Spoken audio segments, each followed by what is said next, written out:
everybody. Welcome to the stream. Welcome. I'm not Scaros, and we are here, and we are back. And we're here playing some more Punishing Gray Raven. But, yeah, how's everyone doing today? I hope you're doing well. And how are you doing, Fuzzy? What's up? But, yeah, we're here, we're back, playing some more Punishing Gray Raven. But, yeah, we're here. So, yeah, let's go. Let's dive in. Come on, load. Thank you. Thank you.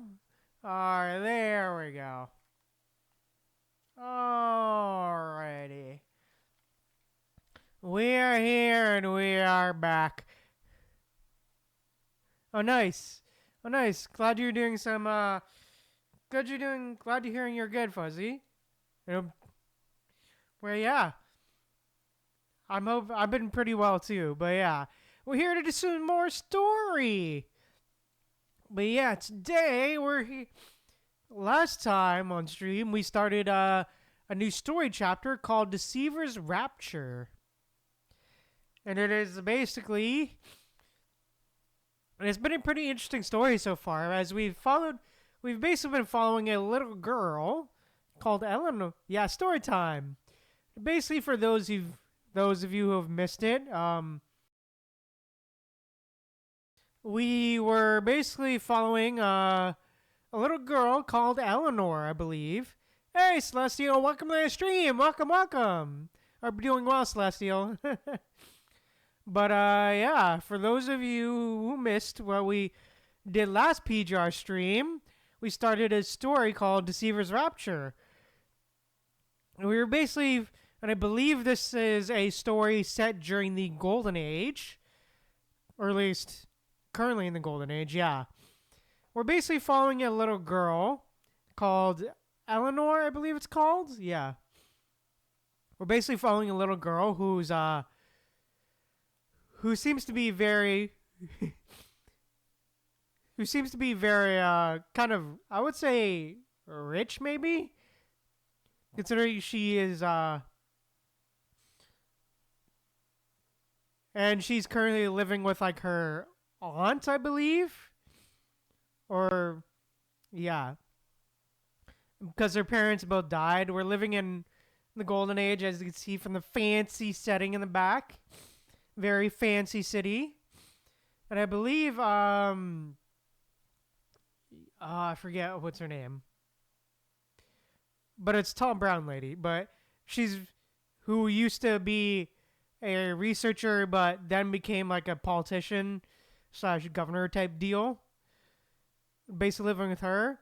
And then we recently just dealt with the whole politics behind the scenes and such and so forth.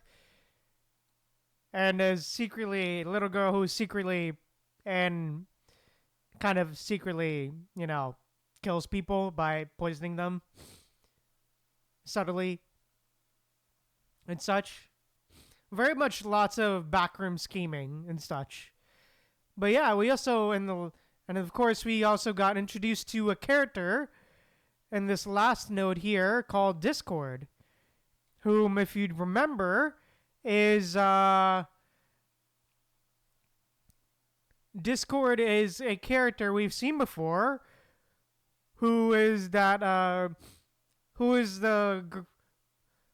you remember, is the lady with like the sort of jackal mask thing, like with the jackal snout. There's a construct with like that jackal snout thing, but I think this is like way before she becomes a construct. But yeah.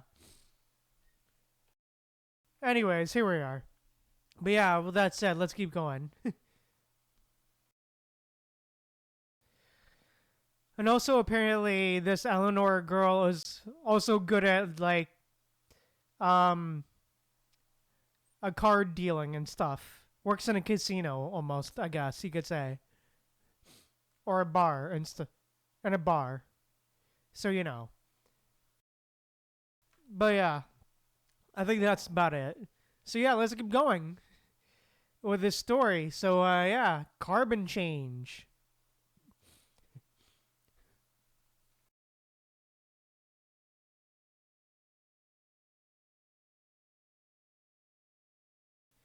But yeah, how are you doing, Celestial? Hope you're doing well. Days like these aren't too bad for her. Soft beds, refined food, and even doing needlework, as usual, Madame Monzano's behest. Ah, yes, Monzano. That's her name. But the only flaw is, alright, good to know, Celestial. I hope you get enough rest, Celestial. But the only flaw is, this isn't much different from the life inside Rosewater's shop. She constantly disguises herself as a servant, disguises herself as a tailor. In front of the madam and the girl, she pretends to be a decorative dog shorter than the bar counter, threatening no one. Oh, damn. Good morning, Eleanor. She walks into Eleanor's bedroom with practiced ease, spreads a snow-white napkin on the table before neatly arranging the utensils. Every motion executed with her free left hand, precise and economical, like a master tailor shears through silk. Well, yeah, I should also mention that Discord is kind of a quote-unquote adopted sister probably now, I guess. Aren't you eating? And that's Eleanor with that, with a bit of, that kind of clothing. I would say 1950s maybe? Or no. Earlier than that, but yeah. That kind of style. Eleanor nods her chin toward the cutlery set for one. This is not within Madame Monzano's instructions. She sets down the tray in her right hand, where honey pancakes, scrambled eggs, and crispy bacon rest quietly in the center of a perfectly round gold rimmed plate. Yeah, Victorian clothing, yeah. As per your preference, I haven't prepared any coffee. Only someone who has lived with her would recognize such habits for what they truly are. What if I ordered you to eat it? She stands by the coffee table, nervously running her tongue over the fine hairs on her upper lip, but ultimately doesn't answer. I understand now. It seems not only me, but you too must obediently follow Auntie's orders. The maid freezes, as if the thorny comment has pinned her against the wall. The spacious room leaves no room for evasion. Lady Eleanor, it's not like that. Lady? How would you like to be addressed? First, get rid of that disgusting apron. Oh, shit. The cool questionnaire deflects with an irrelevant answer, while the subordinate reflexively carries out the command like a trained response. As the disguise comes off, a figure clad in fitted tactical uniform stands in front of Eleanor. Would the young miss like to dine now? Ah, yes.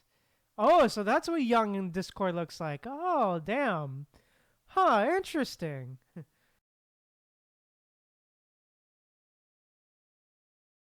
Oh, shit, assassin. Ah. Assassination, okay. So now I'm your mission target? What comes next? Serving me poison wine? Eleanor, you know I had no choice. After a moment of silence, she raises her head to respond. My mission from Corona was supposed to be monitoring Madame Monzano's movements, but this life is good. It's really good. If I tell the truth, Eleanor gets dragged into this mess. Catching her misstep, she hastily tacks on an apology. I'm sorry, I didn't mean it that way. About your parents, please accept my condolences. The girl erupts into laughter completely at odds with her elegant appearance, causing the maid's tense demeanor to rack slightly.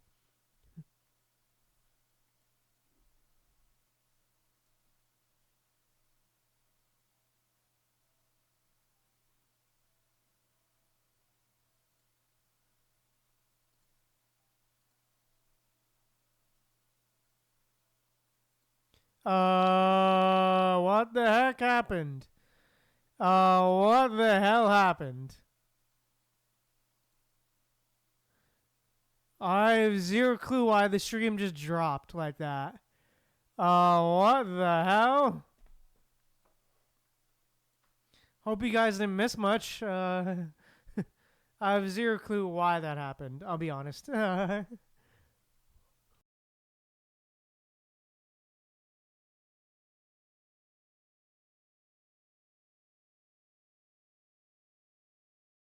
Okay, zero clue why the stream just seemingly just straight up died like that. I hope you guys didn't miss much. But yeah, are you guys still there?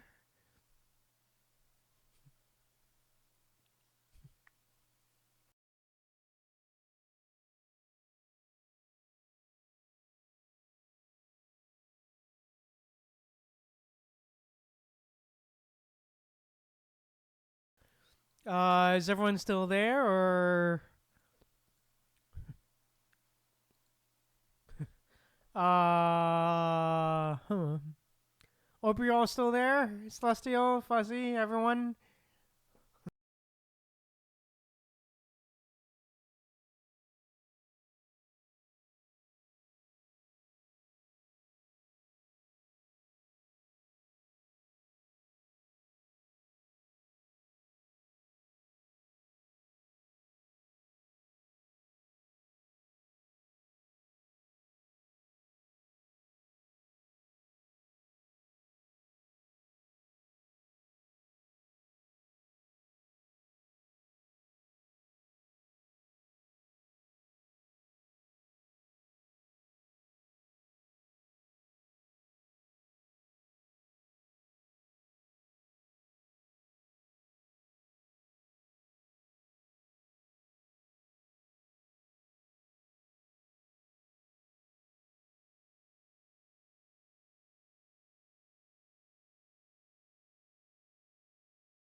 You guys still there? Everyone okay?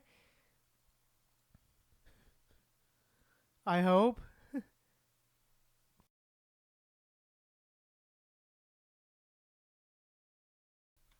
Okay. I hope that works.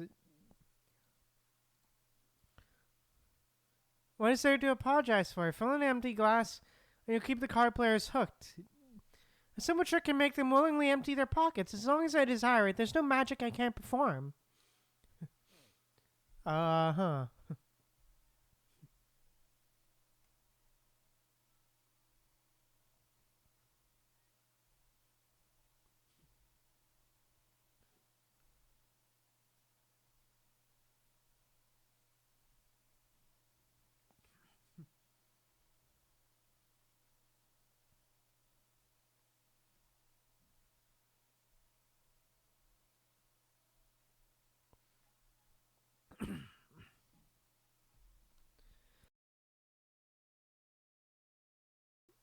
Alright, okay. I guess we can keep going. I don't know if stream died, man.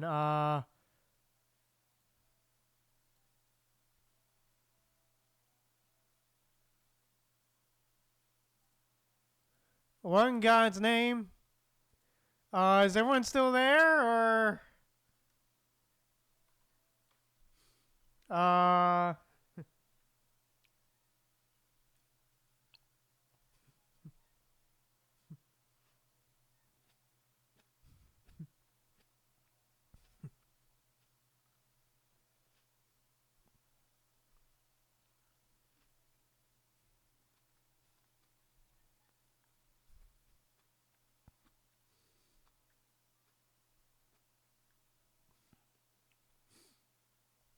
Okay, great. I think I lost everyone. Are people? Anyone there?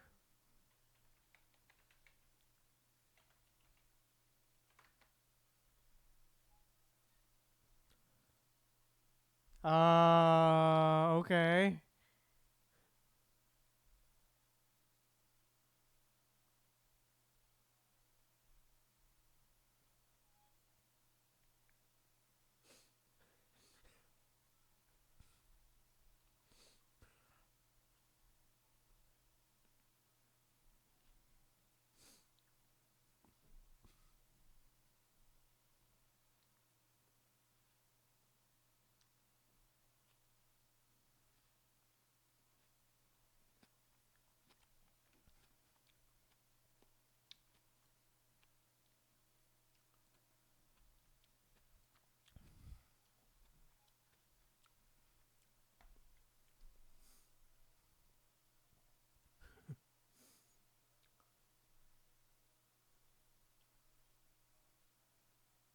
Okay.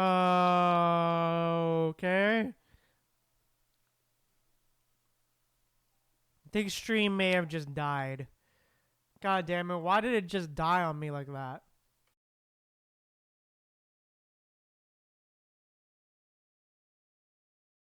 We okay? Or, uh,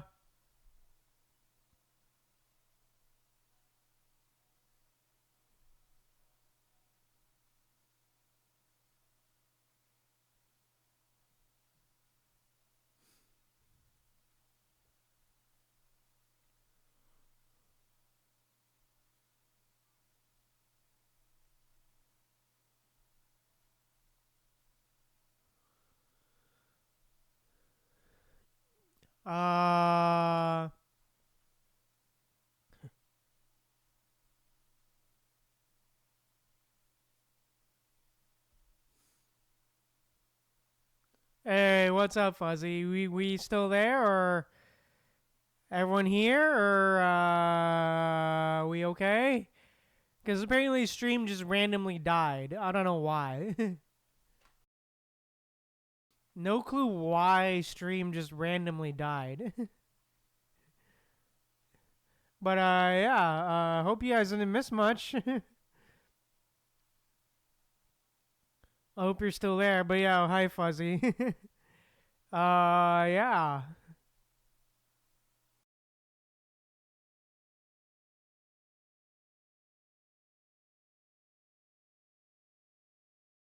But yeah, let's keep going, I guess. What's there to apologize for? I fell an empty wine glass and keep the card player. But yeah, basically what happened. You can read it.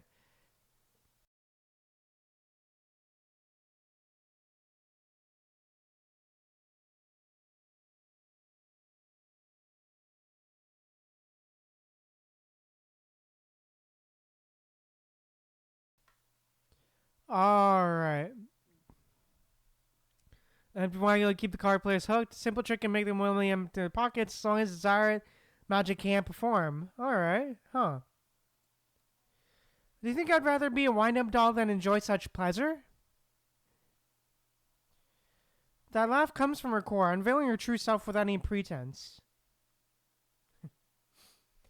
Eleanor's happiness is my happiness. She seems to hope that flattery will dissolve the resistance of the person before her. Changing the subject, Chrono taught you well to hide things, yet getting you to learn even one more word for me is like pulling teeth. The light surrounding Eleanor extinguishes. I do want to ask for Eleanor's help with something. The maid's expression remains unchanged, but her tone has softened slightly. She wants to hear Eleanor share the little moments from these years to build through the world Eleanor has lived in. She doesn't want to let this rekindled flame go out. Aw.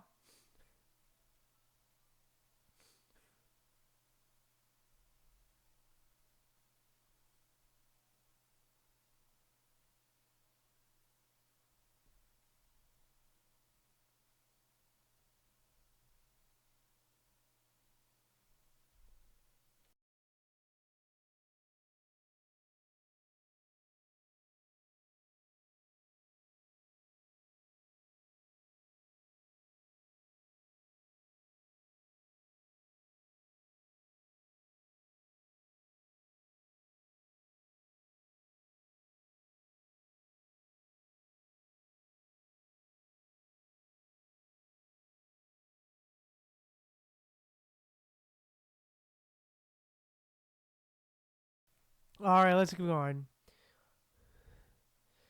But yeah, let's go on. She still cherishes their friendship. Oh, so I guess we seem to have lost Celestial. God damn it. Rip. That afternoon, I received an urgent package. Inside was a letter. She takes a gentle deep breath, as if making a difficult decision. Then she pulls out a piece of printed paper from her bag, folded 4 times. Further instructions following the confirmation of a mission abortion or significant situational changes will be issued via physical means. Dead drops will be disguised to match the recipient's circumstances for security measures. Destroy after reading is a must. Hey, Celestial, that's good to hear. I'm good to hear that you're still here. Yeah, that was weird. I don't know why the stream just dropped randomly. Just dropped randomly. I have no clue why that happened. But yeah, I hope you didn't miss much. But yeah, this is basically what the dialogue was.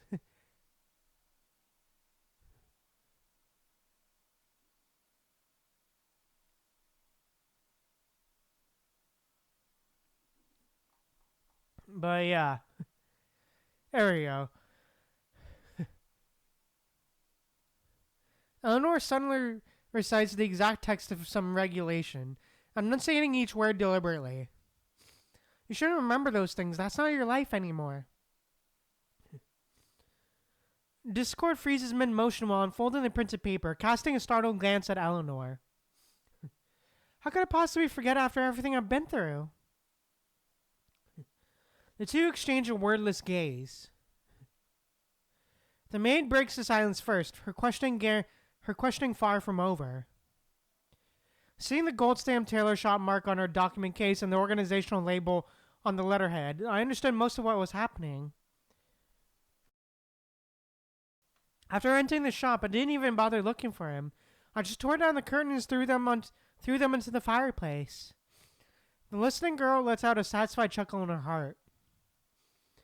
Colonel always despised me, didn't they? They knew I was the only recipient left, yet they still chose to communicate through text.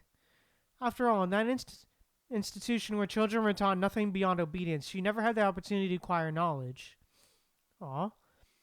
Her tone remained calm as always, but the light in her eyes dimmed, a detail the girl captured with her keen awareness. Come now, don't be so discouraged. That was just standard procedure when the organization abandoned the intelligence station, not your fault.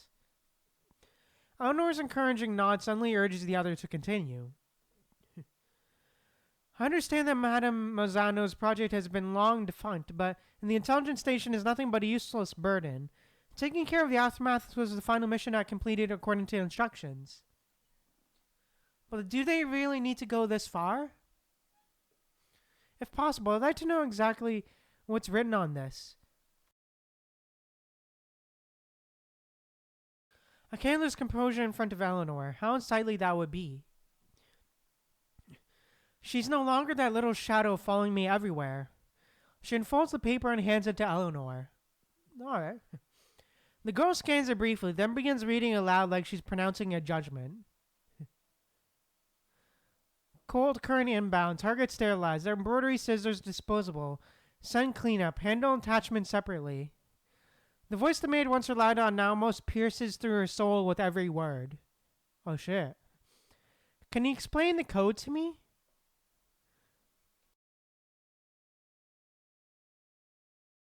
Though she knows the truth all too well, she still speaks to maintain her flawless image. Damn. Cold current projection Project Winter. Embroidery scissors rosewater. Attachment Discord. Okay. Kronos decided to pour resources into Madame Mazzano's opponent, Las Prados, the intelligence station, and me. We are all disposable now. The words followed with unnatural swallowing of sound. If that's the case, what's the point of tracking Mazzano's movements? I don't understand. Discord, care to explain? All former arrogance shed, she closes distance with calculated placation. Mazzano is right. I should return to Chrono. I need answers. The pancakes on the plate are thoroughly soaked in syrup, with brown-yellow liquid honey flowing from the edges toward the smoked meat, merging with the semi-solidified butter. Aw. For the first time, the maid doesn't answer Eleanor's question. A wave of nausea washes over her. The maid flees through the door. Damn. Eleanor, go to 0 Point Cowboy Casino today. Yes, Aunt. Eleanor, go to the spaceport to receive the world government delegation. Yes, Aunt. Eleanor, accounting.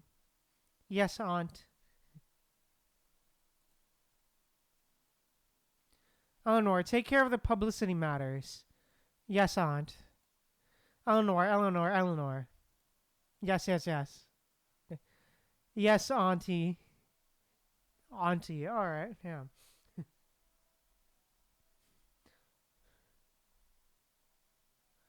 Why does the heiress to 100 billion fortune live a life that looks no different from yours? Oh, damn.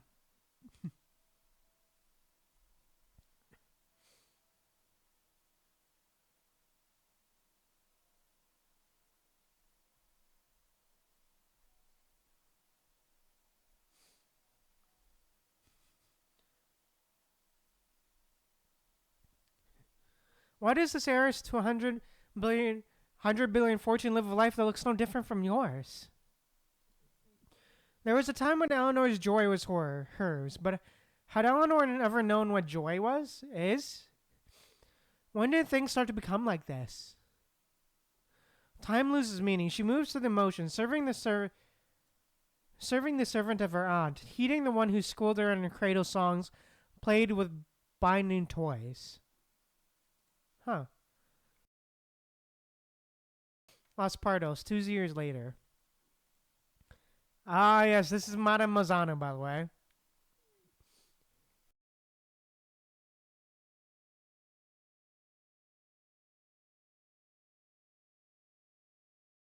This is her!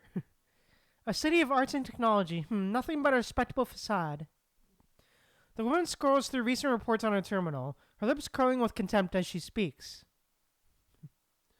The attached images in the intelligence report shows a city gleaming with silver light, elegant in its simplicity, starkly different from the ostentatious and somewhat tacky entertainment metropolis. But the accompanying text tears away this beautiful facade. Constellia City Foundation ceremony opens. 4 major economies investments in the new city security diverted by Corona to North Asian experimental facility. Oh, damn. Just as the intelligence I gathered from my contact with Trout indicated, Kefart's operation is completely independent. Corona has already diverted all resources to the follow-up project on death row and main experimentation. Oh yeah, that's right. We also met... Oh yeah, that's right. I forgot. We also met Vonnegut before he became Vonnegut, when he was just like a simple book writer. I forgot we did that.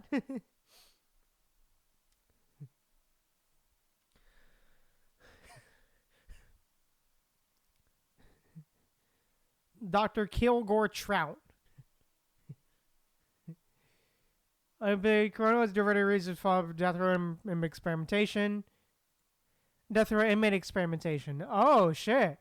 Ah, Eleanor is Lilith, huh? Ah, grown up. Oh shit. Damn, she changed so much in 2 years. Damn.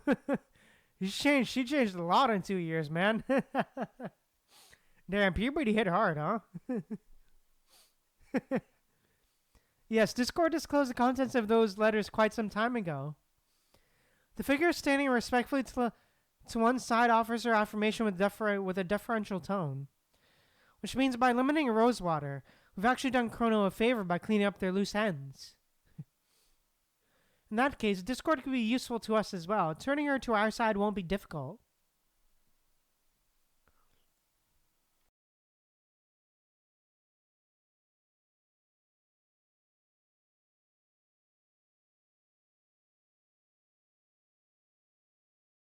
The woman smirks coldly, relishing her firm grip on the current situation. She feels that razor-sharp instinct never left her, whether examining lab results or social chessboards.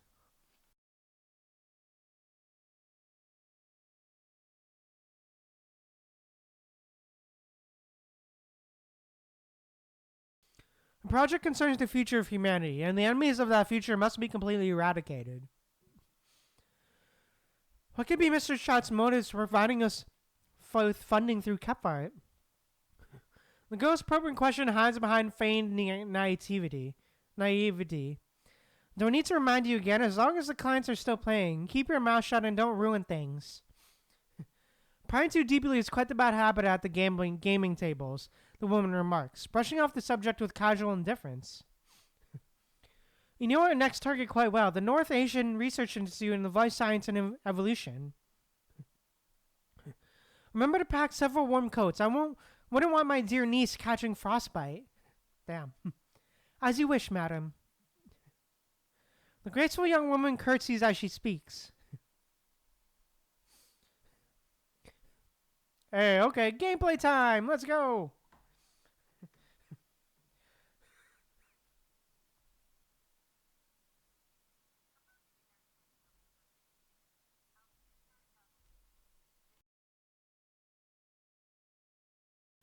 Oh, English dub.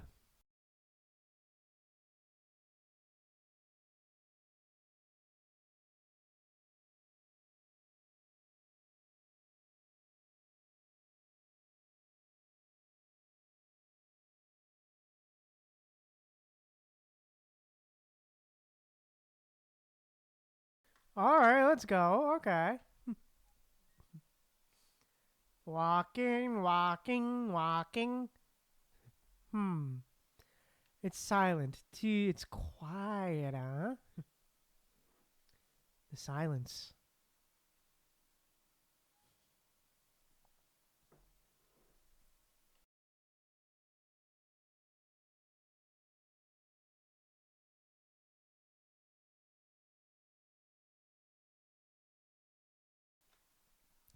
Got him. Come on, keep going. Come on.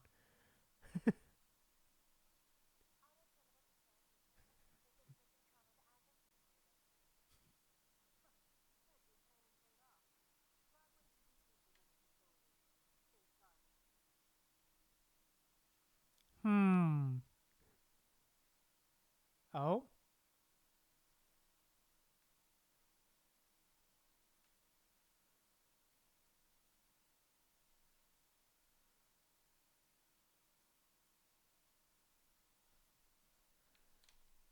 assassinate.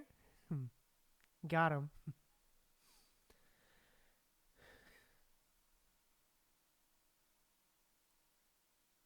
Is he gonna come down? Yep, he is. Hmm. All right, patience, patience.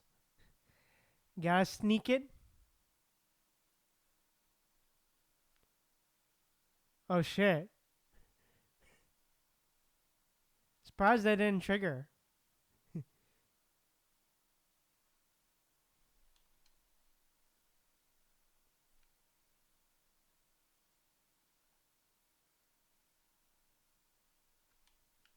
Oh shit.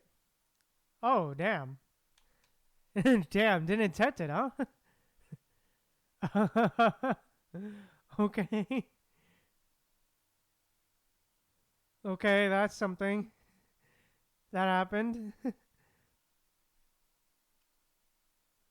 Looks like we're stealthing, stealthing. Oh, kill 5 guards. Oh, royal flush, huh?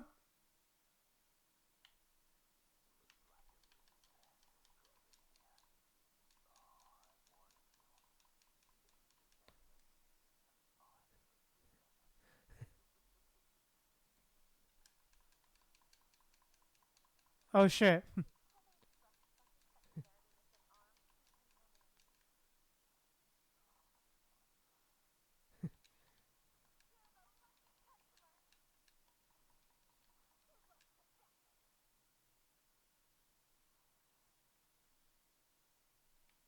Well, I guess stealth is out the window.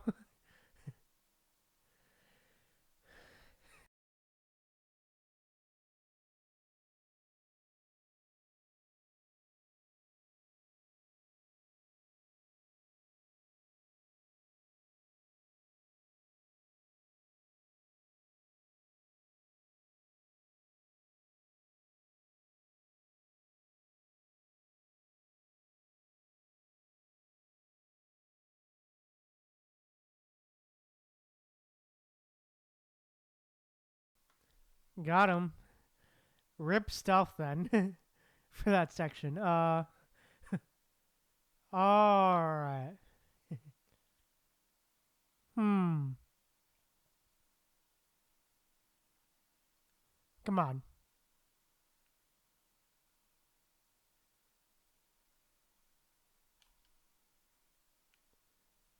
Got him. It's quiet. Too quiet. Oh, thank you so much for the follow.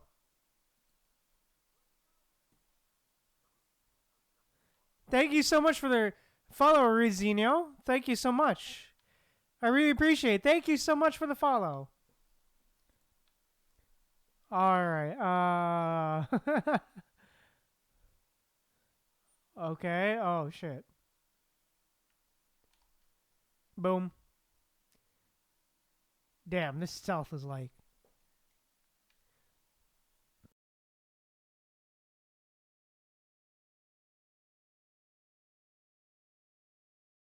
Come on. Come on. Catch up. Catch up. Catch up. There we go. Got him. Oh, uh-huh. Sneaking, sneaking, sneaking, sneaking, sneaking, sneaking. Boom. Oh, boy. Damn, she's slow as hell. Oh, looks like we're locked.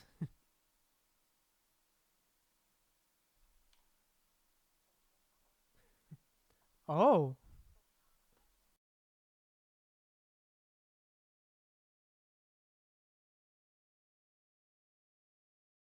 Alright, yeah, I'm not reading all this. They're just, yeah, blah, blah, blah. Na, na, na, na, na, na, na. Okay. Well, okay then. Hmm.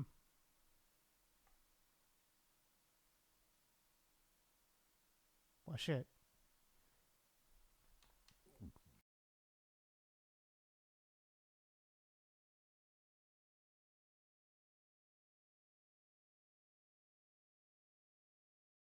Brief report on Project Winter interim res. Whatever. I don't know. Resu? I'm assuming that's just cut off for some reason. Under public pressure of morality and ethics, the World Government Parliament drafted and approved the law on the protection of human right to life on biomedical subjects and restricted the human body modification experiments on death row prisoners. Project Winter started after the termination of the human body modification project of death row prisoners with the aim to ensure the human body could and long-time space travel in various environments of planets. The result of early analysis shows that the test subject must have more adaptable DNA structures and repair enzymes. Due to the severe brain transplantation might cause, test subjects must pass strict screening of physical and mental intensity. No documents related to the My Project have been classified. For documents about human consciousness upload and transfer, please refer to the terms of Project Cathilla. The initial screening criteria were created based on gene markers SMP related to health level and incidence rates of diseases. And around 40 billion records are required to correctly filter out the genes that meet the criteria. However, Corona's accelerated the process by secretly collecting a large amount of genetic data of citizens through the world government standardized vaccination program. Well, that isn't more. That isn't morally wrong. Well, of course. Well, that isn't suspicious and morally wrong. The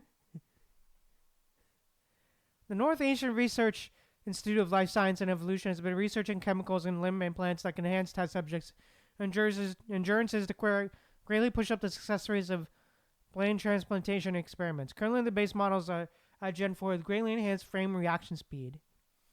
Director's notes: the brain is still a human organ. A machine controlled by a damn piece of meat is just like a drone driven by a human being. The conscious transfer is only the solution. Is the only solution. All right. Damn.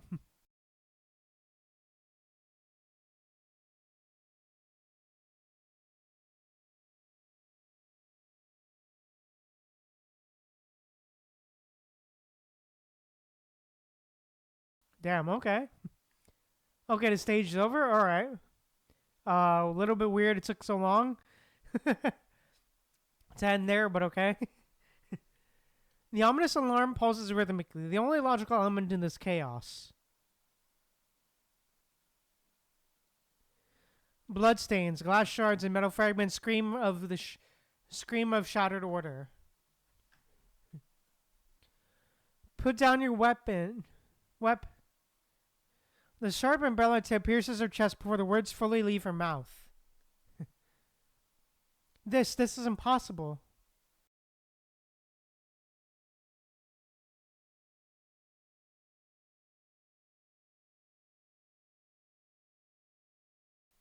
Like a mantis trying to stop a chariot. Did you really think replacing your body with metal would allow you to live a little longer? Vital fluid splashes across the ground. Electrical arcs and sparks leap across the liquid surface, while the pierced frame lies completely silent. Order of advice for your boss. Next time you upgrade, don't forget to add more protection. Aw. The girl looks up at the camera mounted above the sliding door and offers a faint smile. The man on the other end of the monitor takes in everything he sees.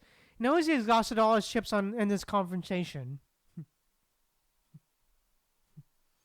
But he has enough confidence in Veritas, so he firmly presses the access button on the control panel. The final barrier between assassin and target vanishes.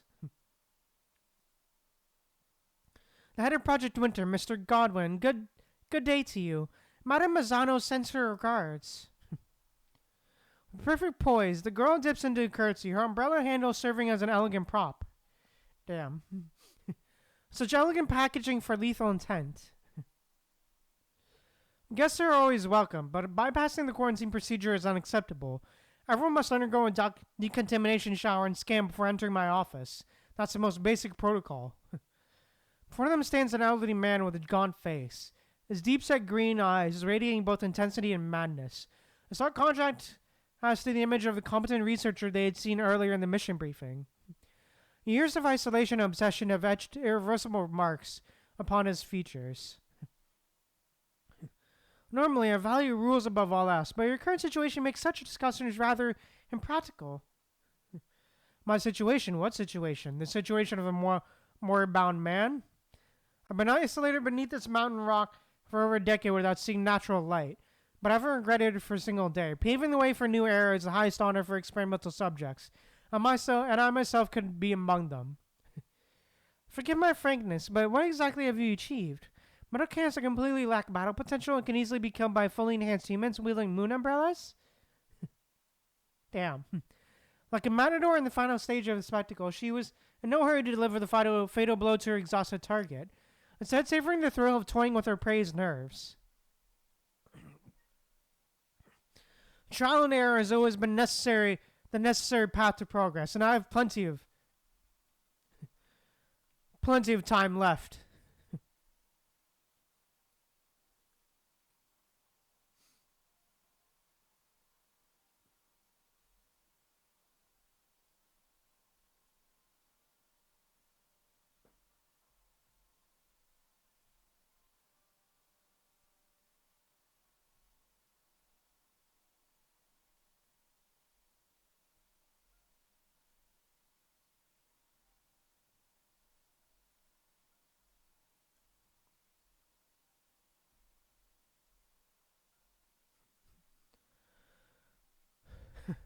What a remarkable achievement has Madame Mozano accomplished now? Does her bank account get another zero every day or even every hour?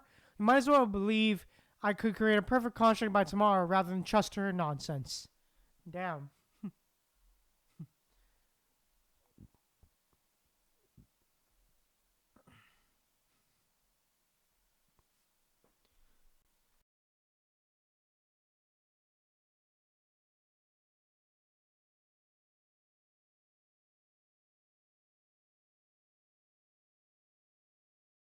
Damn. Pretty hostile, huh?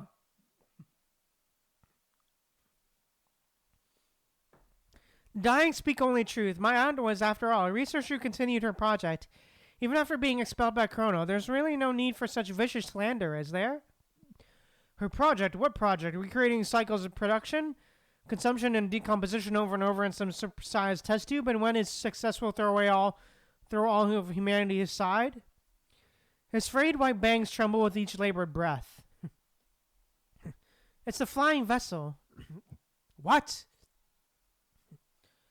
Thanks to new investors, my aunt is building a colony ship that matches the scale of the Aiden 2. Repeating the same mistakes. The man's shock vanishes in an instant, as if this answer still aligns with his expectations. Tossing self-contained ecosystems into space is no evolutionary leap. It's just recreating those early capsules that sustained one man for hours before crashing back down. Merely reaching orbit isn't enough. When we cross that threshold, we must do so as fully actualized humans, striding into the stellar expanse as our natural domain. Humanity has waited too long for its next chance at evolution. As long as our bodies still need to breathe, eat, and excrete. As long as our limbs cannot withstand the torment of vacuum, we will forever remain infants in the cradle. I mean...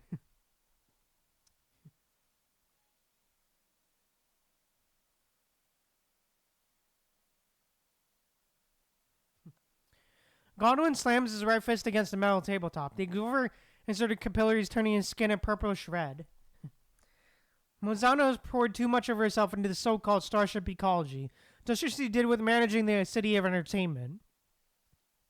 He takes a deep breath, fixing Eleanor with an unwavering stare, then abruptly changes the subject. People like her always seek balance through management, then enjoy the thrill of playing God. Whether managing parameters in an artificial greenhouse or gets away to slaughter in the entertainment venue, it makes no difference to her. I don't expect visionary understanding from all, but I offer glimpses of the apocalypse. Your choice has nothing to do with Mozano. I just want to ask you, when the day comes that our home planet can no longer tolerate the human species, would you also willingly remain a giant infant in the cradle, abandoned by natural selection and drowning in your own excrement? Damn. Warning, unidentified aircraft entering detection zone. Anti-air system offline. Warning. Alright, yeah. The harsh synthetic voice blares from the terminal's broadcast system, and Eleanor's smile grows more assured. It seems new guests have arrived. Godwin, however, displays a rather complicated expression, as if believing his fortress is about to fall under the reinforcing strikes. Your people as well? He sweeps back straight hairs, tossing the assassin a disdainful look. The Goan changes subjects non-committally. Do you still believe Project Winter is the next step in human evolution? How many more times do I have to say it? I believe in this fact without a shadow of a doubt. For the sake of your devotion, I can give you a temporary chance. Besides, your usefulness hasn't been fully realized yet. Light, airy applause echoes from the corridor or outside the room. Yeah, you're right. With unhurried, measured steps, a dark figure joins the standoff. We meet again, Eleanor. Ah, Mr. Kilgore Trout. Your abilities and vision have certainly improved a lot compared to before. The assassin didn't seem the least bit surprised by this variable, instead responding gracefully to the praise.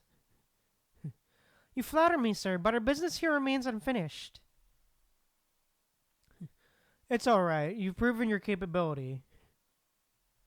Following the thread of her words, he turns his gaze toward the man standing nearby. Evolution is not the word to be thrown around lightly. I expect those who stand to benefit from it to be fully prepared for what it entails. You're the person who provided the initial funding for Project Winter. When an investor shows up in person, it's naturally because they have the urgent matters to discuss. Oh shit, huh? He's the initial investor, huh?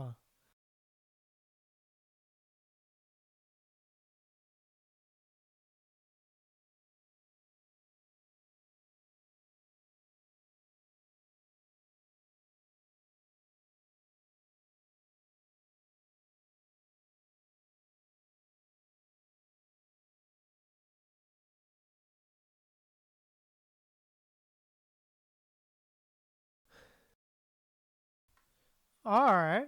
However, I seem to have forgotten that Eleanor still has a mission to attend to. Please? Trout sweeps his right arm in a gesture of invitation toward Eleanor. My aunt's orders are one thing, but the gaming tables always favor the highest bidder. Having supported Project Bacchanal so generously, you deserve precedence, sir. Godwin's safety seems temporarily secured, though he remains baffled by the charade unfolding before him. I can guarantee that the next iteration will enhance the frame's protective capabilities. True zero whiteware this time. Without the support of those experimental results from back then, progress is simply impossible at this stage. We need to start somewhere. Achieving our expected goals out of thin air is impossible.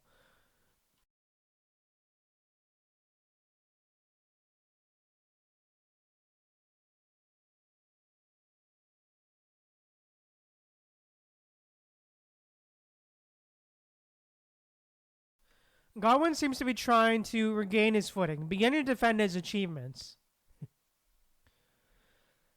He has lost her way in obsession with perfecting the colony ship's ecosystem. You don't want to fall down another rabbit hole you can't climb out of, do you? Our ancestors left their caves protected by animal hides, only to realize that vicious predators pose a greater threat than the climate. Natural selection has never been one-dimensional. You mean militarization? His voice deepens as the anger in his green eyes transforms into something even more twisted.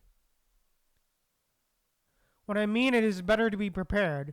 Let's consider a scenario. What if Fort Winter faces not just infiltration assassination, but a large-scale armed conflict? Even if your prototype construct achieves immortality, how will it respond without sufficient combat capabilities? No researcher wants to become Archimedes beneath the spear point. I assume you feel the same. But that's impossible.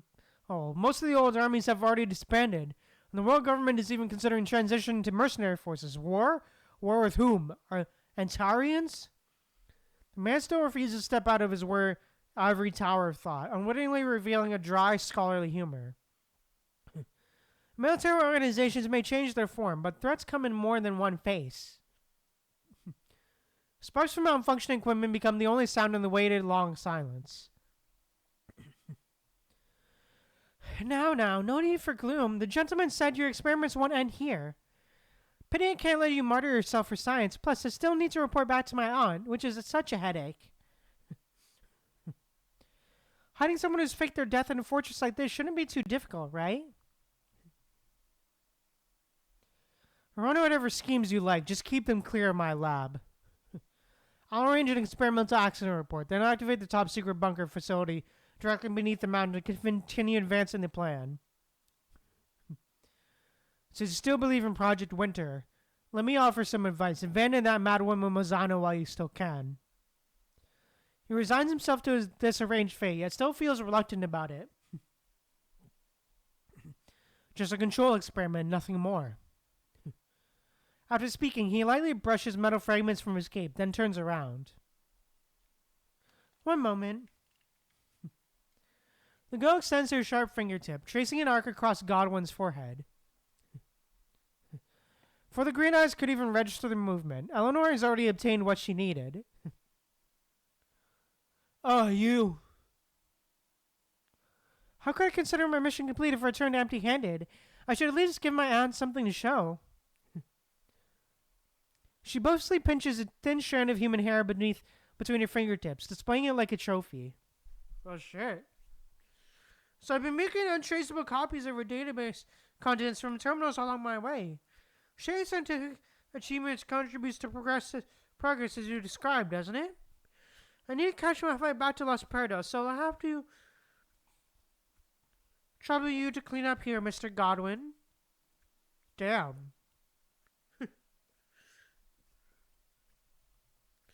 Charlotte stands at the edge of the landing pad.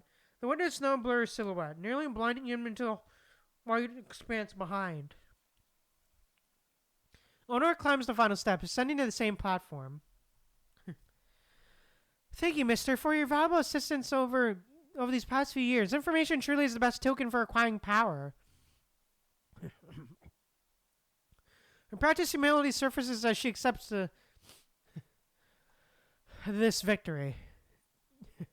Just a few small gifts, the most basic courtesy.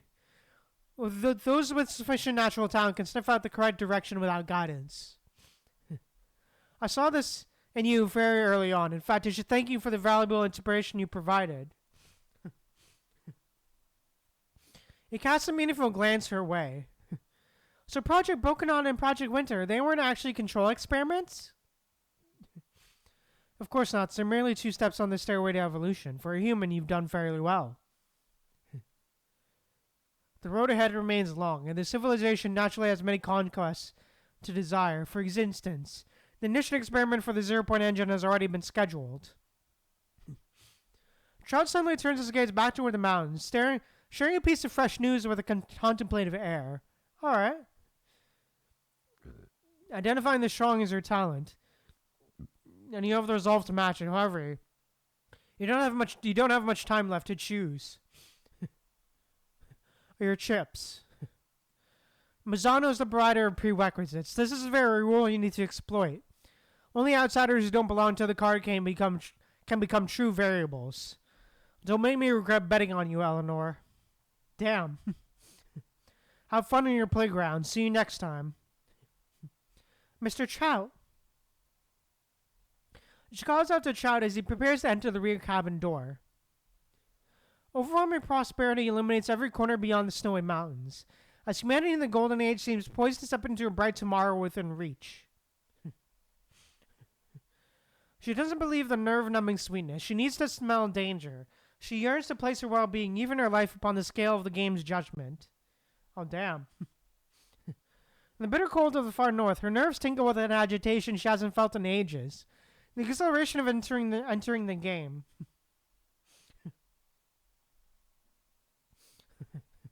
Hmm? I know you attended the funeral back then. Continue speaking. Anson Sturkin, Paul Horderman, Vonnegut, sir. Those are all pen names you've used in your works. Like countless fragments of a broken mirror, people who can only glimpse reflections of the psychiatrist, writer, and even serial killer, but can never piece together your true face. Getting carried away doesn't seem like your style. The man issues a warning without betraying any emotion in his voice. What I mean is, I admire this kind of disguise, and you saw it through mine the moment I drew that symbol. That being the case, complete honesty would certainly benefit our future cooperation.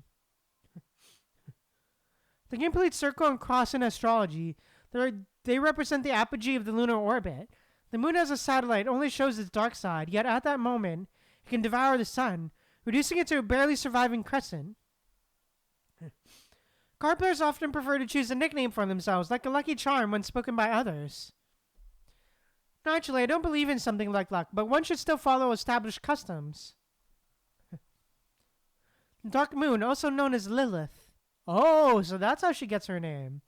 I like this name. Oh, let it be. Oh, so that's how she gets her name, huh? Alright. Hey, nice. Alright, great shit. Okay, that's interesting. Interesting.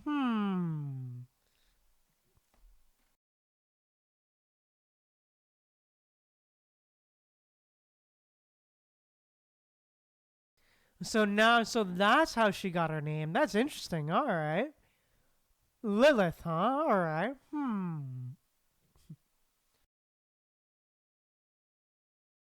Anyways, great stuff. Lots of lore with the Golden Age. But yeah, I just need to do something real quick. I'll be back in a sec.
All right, I'm back. Sorry about that. But yeah, let's keep going.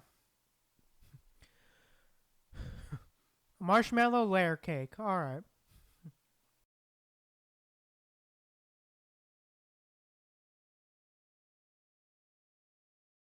Pollard Agency. All right. Ah, yes, you. Right. Palangoski. After all this investigation, you still have no clue what Mazzano's really up to? Once we get to the review meeting, the old man won't cut you any slack. Anything else you want to bring up? She knits her brow, then tosses last part of its mission briefing aside when she's done reading.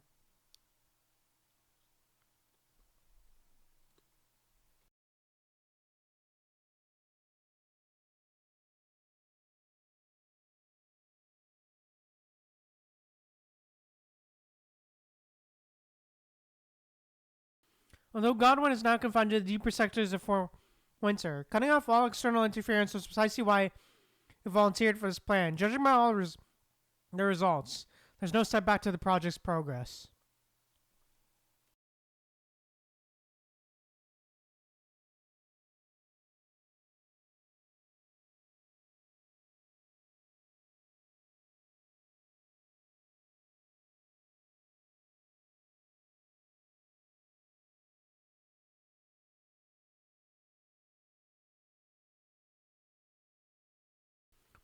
Regarding Los Pardos, after Mazzano helped clear out the base station, their surveillance continues to without a hitch. So in short, your summary is everything's fine. Are you filing a report or spinning a story here? Where are the results I asked for? That writer, Trout, pulled in the seed money for Project Winter. The moment Godwin got his hands on the funds, he dusted off our old blueprint and used it to create those wetware constructs. Chrono is more than happy to team up with anyone who shares the vision, but make no mistake, we won't stand for any mischief on our watch. Uh-huh. Sure. The agency has long suspected Mazzano's funding from Kepfart also originating from Trout, but has already been imprisoned for allegedly inciting suicide. Background checks by other operation teams have confirmed Karut's whereabouts. If that's the case, what exactly are Kepfart and Mazzano doing in Los Pardos? Without an agent undercover with Mazzano 24/7, yet your repeatedly delayed report only mentions surveillance proceeding smoothly.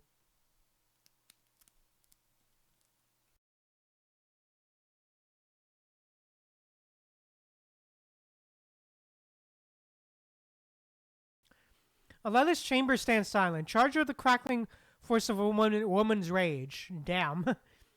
As per Mr. Corona's own instructions, placing the girl in the cover was meant to be a long game to catch bigger fish. Expecting immediate results isn't realistic. The nameless intelligence officer mechanically delivers his bold rebuttal with bureaucratic detachment. What exactly are you trying to prove? You claim you followed the boss's orders, so why can't you figure out whether Kepfart's turned traitor?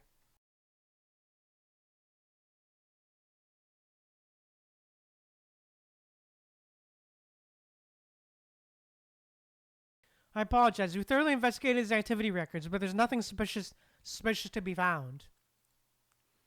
Palingossi skims through the briefing, then zeroes in on the final page. Oh?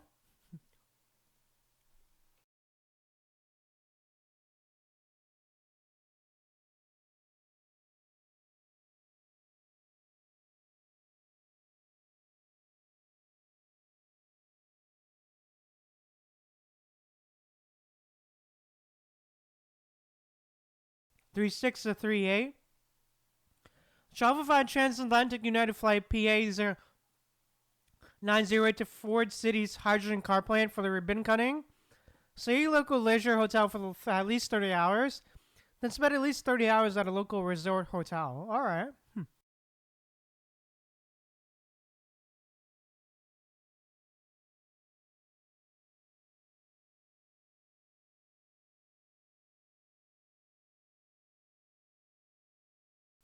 Flight at Kowloon United Commonwealth for a holiday at the mountain resort.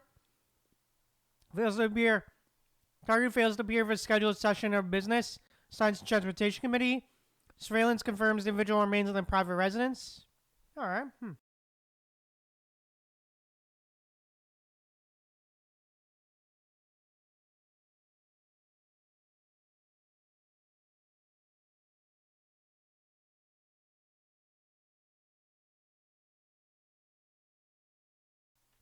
One entry after another in Travelog sketches out Kefard's devil-may-care persona, and also proves that any surveillance is a lost cause.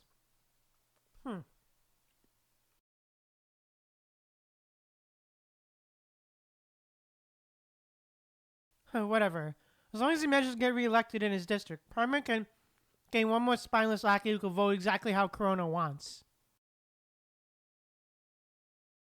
It's not necessarily a bad thing. Just keep him under daily watch and make sure you slip past the World Government Security and Intelligence Bureau's radar. Also, understood. Also, Los Perdos is in better shape than we anticipated. Seeing his superior's displeasure subside, he takes the opportunity to push his advantage.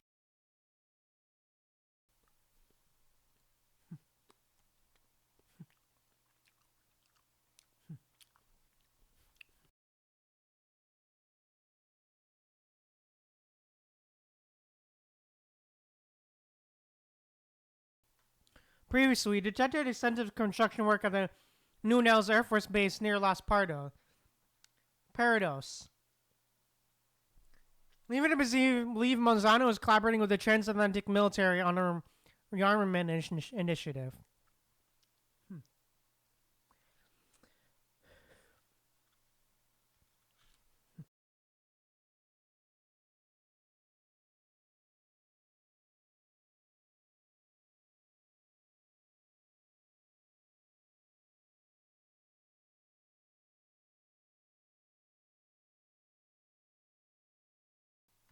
The mercenary forces proposal recently resurfaces as a major debate in the world government parliament, which drives our earlier assumptions. However, all current transport passenger reports and satellite reconnaissance confirm that any suspicious operations in the city and at the airbase have effectively ended. Los Pardos spaceport has now returned to its standard civilian operations. You've determined that Mozana doesn't pose a serious threat. Alright, that's enough. I get the gist of it. The woman rubs her brow with her fingertips, weariness etched on her face. And as if noticing the agent's jittery nerves, she softens her voice and speaks calmly. Where are you planning to watch the midnight ignition ceremony tonight? Tomorrow's the start of my vacation, so I'm heading to home to watch a live stream with my family. When you do this kind of work, you get used to setting your humanity aside, so a conversation this personal really takes him by surprise. Sounds good. Take a shower, pop open a cold beer, and make sure you spend some quality time with your family. Huh. Got it, so you... He cuts himself off just in time, suddenly where he's in no position to make small talk. Pollard Agency ever vigilant. The agent snaps to attention with a brisk salute, reciting the organization's creed. Dismissed.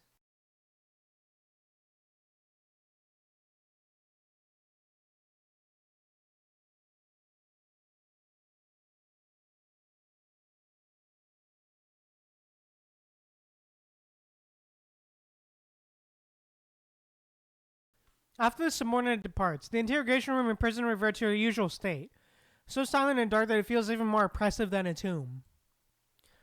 Time and again, the metal walls become coated in vomit and human blood, only to be blasted clean with high-pressure hoses, erasing every trace of sin. This breakneck surge of progress never pauses for the silent tragedies lurking in the shadows of our civilization. The Golden Age, huh?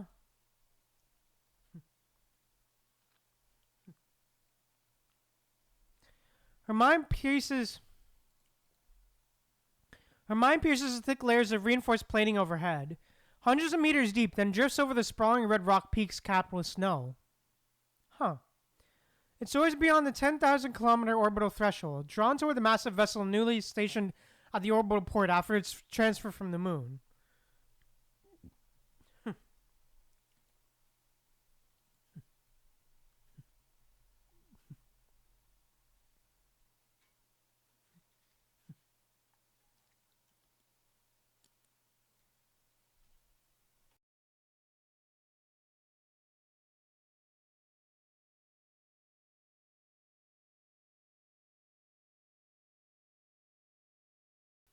After tonight, Eden 2 becomes the bearer of all of humanity's hopes. forging path into uncharted territory. It embarks on a bold new beginning, leaving behind every conflict that has held humanity back until now. Alright. But it has nothing to do with us, does it? She scoffs at herself, and yet even in solitude, her expression stays as cold as stone. In the dark, she pulls out a metal flask and downs the final fiery drop.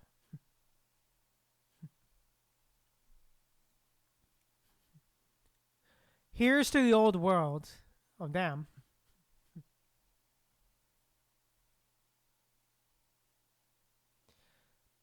Guided by the control tower, last heavy military aerospace transport of the day touches down firmly on the runway.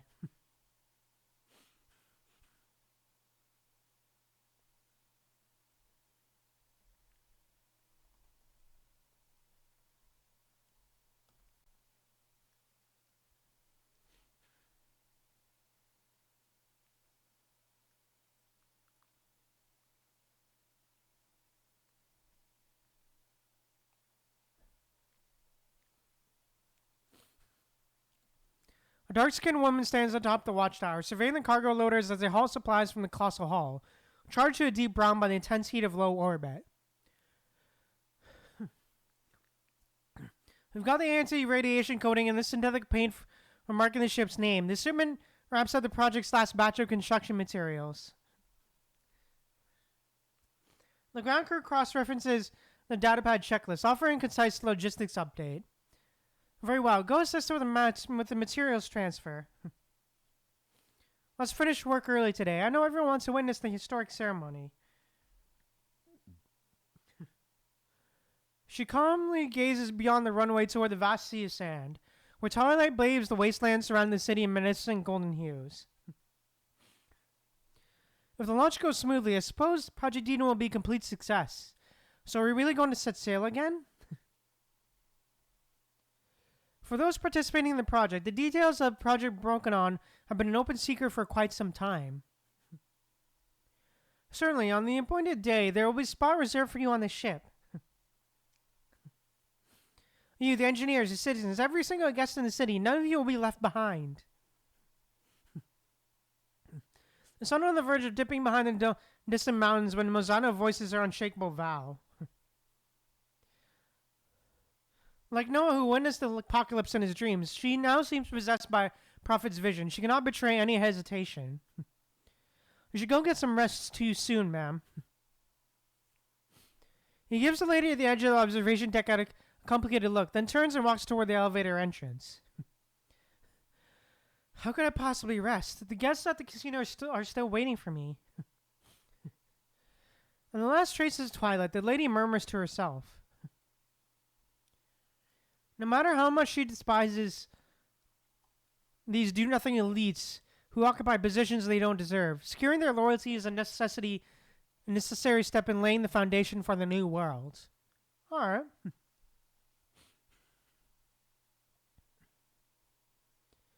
Lucky 30 at the casino hall. The hall bustles with excited chatter, and the clicking of glasses amid soft music and dancing lends a perfect dash of delight to this grand affair. On a towering display, the live feed from Zero Point Reactor 1 seizes everyone's attention right now. As soon as Mozano walks in, the crowd bursts into cheers. Oh shit. I'd like to propose a toast to Madame Mary Adriana Mozano, the illustrious tycoon of Las Pardos and a brilliant scientific mind.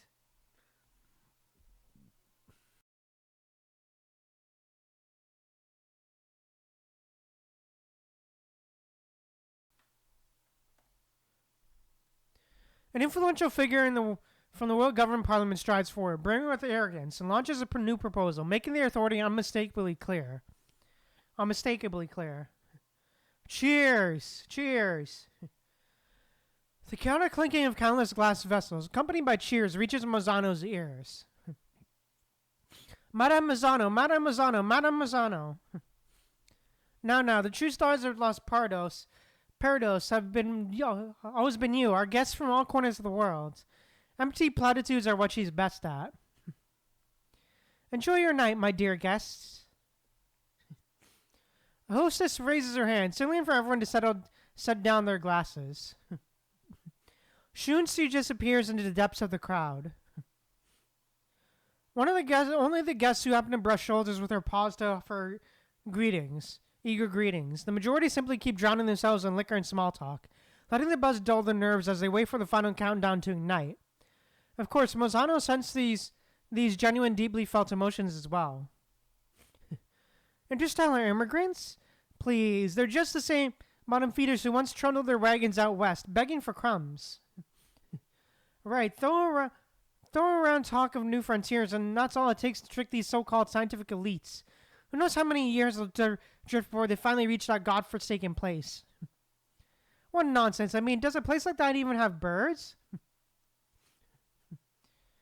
Then again, who knows if they'll even make it out of this alive?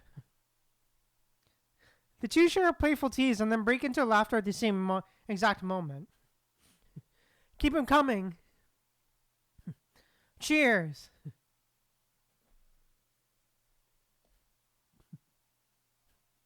Cheers to Earth. Cheers to Earth and its dwindling resources. To champagne that flows endlessly like sweet spring. To unshakable seats in Parliament. To every fool willing to abandon the comfortable lives for a colonial ship. To humanity free from suffering. To the Golden Age. Madame Mozano offers a faint smile. It's alright, the ship's prepared for you. We'll ultimately sail toward another bottomless sea. Oh shit, alright. With that thought, she steps into the elevator at the far edge of the hall.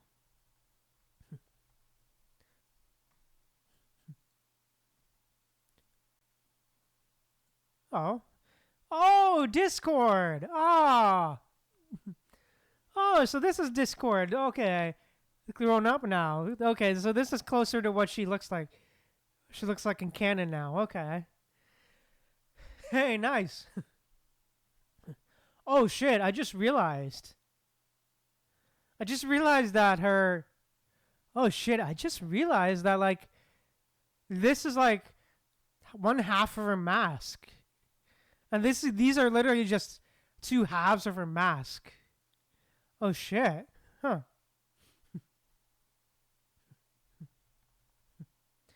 My mission remains to investigate Madame Mazana's project in Los Parados and report to Chrono in real time. Her mechanical voice remains unchanged, but she finally divulges more information. My aunt clearly expects great things from you. She wouldn't go to such lengths otherwise. Her eyes linger on the mechanical prosthetic of the person standing before her. Mozano is asking me to go back to Corona and act as her undercover contact. She also says that those who work for her must possess combat abilities that match the intensity of their mission. What about this outfit? Did you choose it yourself? This is my way of constantly reminding myself of who I am. Doesn't it hurt? You do whatever she tells you to, just to earn her trust. She made Eleanor undergo cybernetic surgery too, didn't she? At least that can become stronger too. Even her facial muscles, long since adapted to permanent stillness, cannot hide the sincerity in her words. So you understand that Aunt has always said this one thing but does another. She supposedly severed ties with Chrono over the human experiments. And when it gives her an advantage, she still uses the very technologies she publicly condemns. The pain of these surgeries is nothing compared to the fate we have otherwise faced, isn't it? She reveals a scar that has long since healed. So what? No matter the outcome, we've walked completely different paths. Those twisted freaks at the Polar Agency mold you into a emotionless hound, while I am locked away in this gilded prison, left to decay. Like a viper flipping its tongue, Lilith lowers her gaze, as though she's admiring her impeccably manicured nails. You always say this life is ideal, but is it really? When everything gleams with gold, it's easy to lose sight of what's real. Only those few precarious cubic centimeters on a skull remain free from gold. A private space that has always been ours. In the end, you turned into nothing more than a lapdog at your aunt's beck and call. She anchors her carefully crafted motions in a mournful conclusion. I'm sorry, Eleanor. What I'm trying to say is,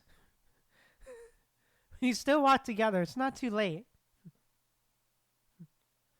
The redness in Lilith's eyes gradually fades as she casts a curious glance. Go where? You think you understand me again?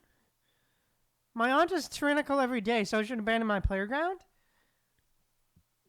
After submitting my investigation report, I'll be deployed to Eden 2 as a part of Chronos' intelligence advance team. After a moment's hesitation, she reveals the shocking truth. Oh shit. Ship's name is mentioned in every minute in every corner of Earth, yet few can describe such supreme honor with such calmness. Becoming a passenger on humanity's first interstellar colony ship. Eleanor, come with me. You have no true loyalty to Mazzano, nor do you need to serve Chrono. Just pose as a defector, and I can secure you a ticket on the ship. Even while describing this near insane plan, this maid maintains a voice without a trace of emotional fluctuation. Yeah, I'm alright. Yet Lilith understood the plea hidden within those words. Plastic restraints, experiments without anesthesia, killing people they've only known for 5 minutes in the quickest, most brutal ways. None of these things will happen on the ship. Chrono's true nature won't change just because they've relocated. You're being naive. Of course I understand that. She raises her voice. But there, we can start a new life. We can see new stars, the stars we can never see from the ground. If you're willing, Eleanor, perhaps you could even teach me how to read and write. Damn. We could leave all those memories behind on this planet, never looking back. Rosewater, I don't even care who killed him anymore. Let the past truly remain in the past. The final unexpected confession confirms the love with the determination of the woman standing before her. How wretched, like a stray soaked to the bone in a raging storm, with nowhere at all to hide. How considerate. In that fleeting moment, she really does falter, casting aside any need for control, simply walking away. The clock strikes 20, and the sound of fireworks from the Central District echoes through the window. The ceremony is about to begin. Want to watch the stream? Only if the ignition succeeds will those things you promised even have a chance of coming true. Discord offers a slight smile. She can't even recall the last time she's worn an expression like this. Alright, I'll go get some snacks. Aw. Meanwhile, Lilith taps the control to bring the holographic display. What a marvelous day, and the moment we embark on our journey. The stands as humanity's greatest milestone so far, heralding the dawn of a new era. Even if we don't officially change our calendar, future historians will do it for us. The moment marks humanity's transformation. This moment marks humanity's transformation. Our farewell to adolescence, our coming-of-age ceremony, the sign that we've cast off childish ways and stepped into maturity. Right now, people across the globe are crowding around their screens, holograms or public boards, eagerly awaiting this monumental ceremony, an event on par with Gestalt's very first launch. Damn. In half an hour, the 0-point reactor 1 behind me is set for its first ignition test. Should the results meet expectations, Eden 2 will be on track to install its 0-point engine by year's end. At the appointed hour, this crowning achievement of the Golden Age will embark on its journey toward humanity's new frontier. Lilith lowers her voice, letting her once excited tone become a gentle accompaniment to the exploding fireworks outside. Oh, so this is... Oh, shit. So this is when things are about to go to shit, huh? Humanity rivaling gods. What an earth-shattering idea. From now on, there's no suffering, only conquest. Conquer the stars, conquer the cosmos, conquer every last inch of the void.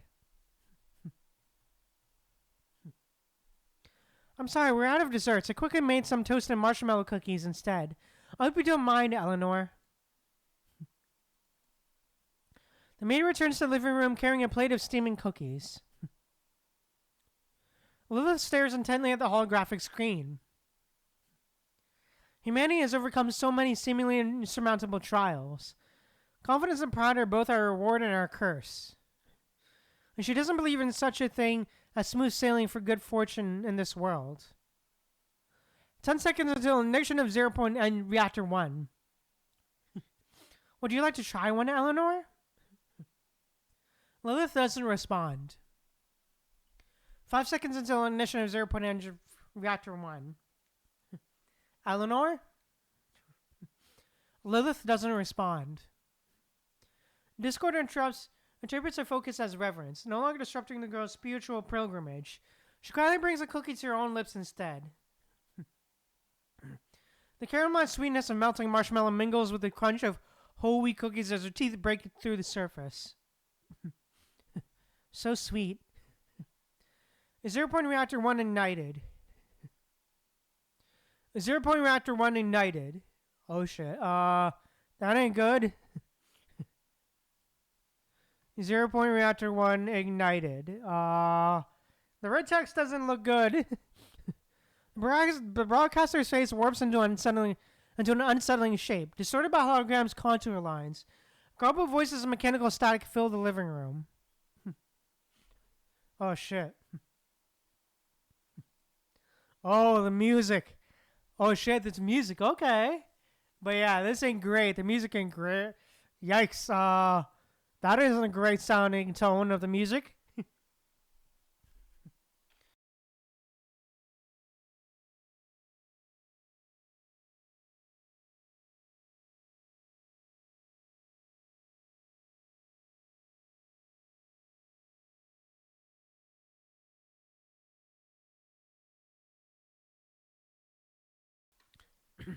And then everything stops. The blue glow of the holographic screen vanishes in an instant.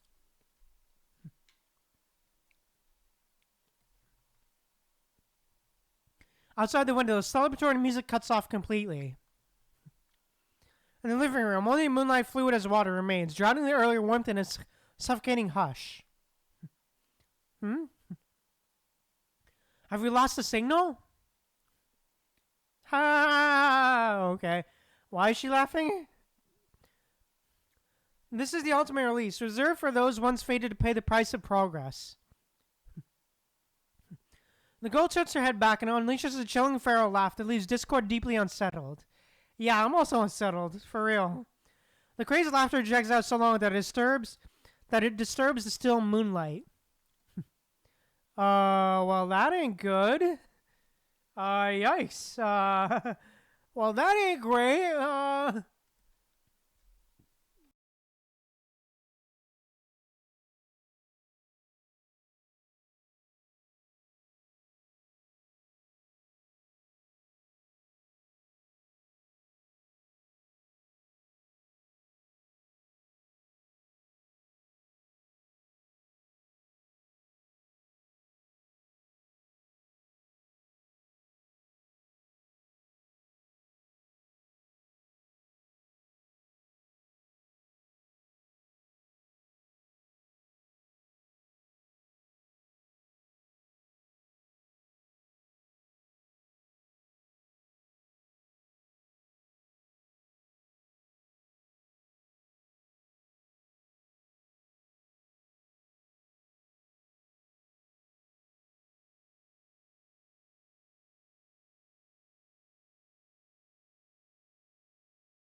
Oh, yeah, sorry about that. But yeah, let's keep going.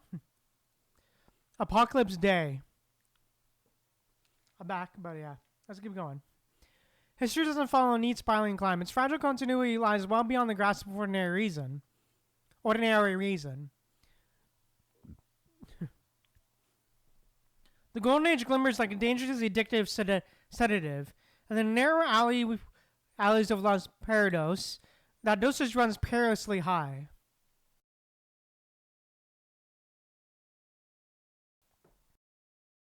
Perilously high.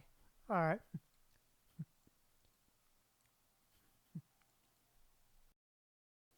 Put simply, people here live far too close to the sun, and far too distant from any hope of confession.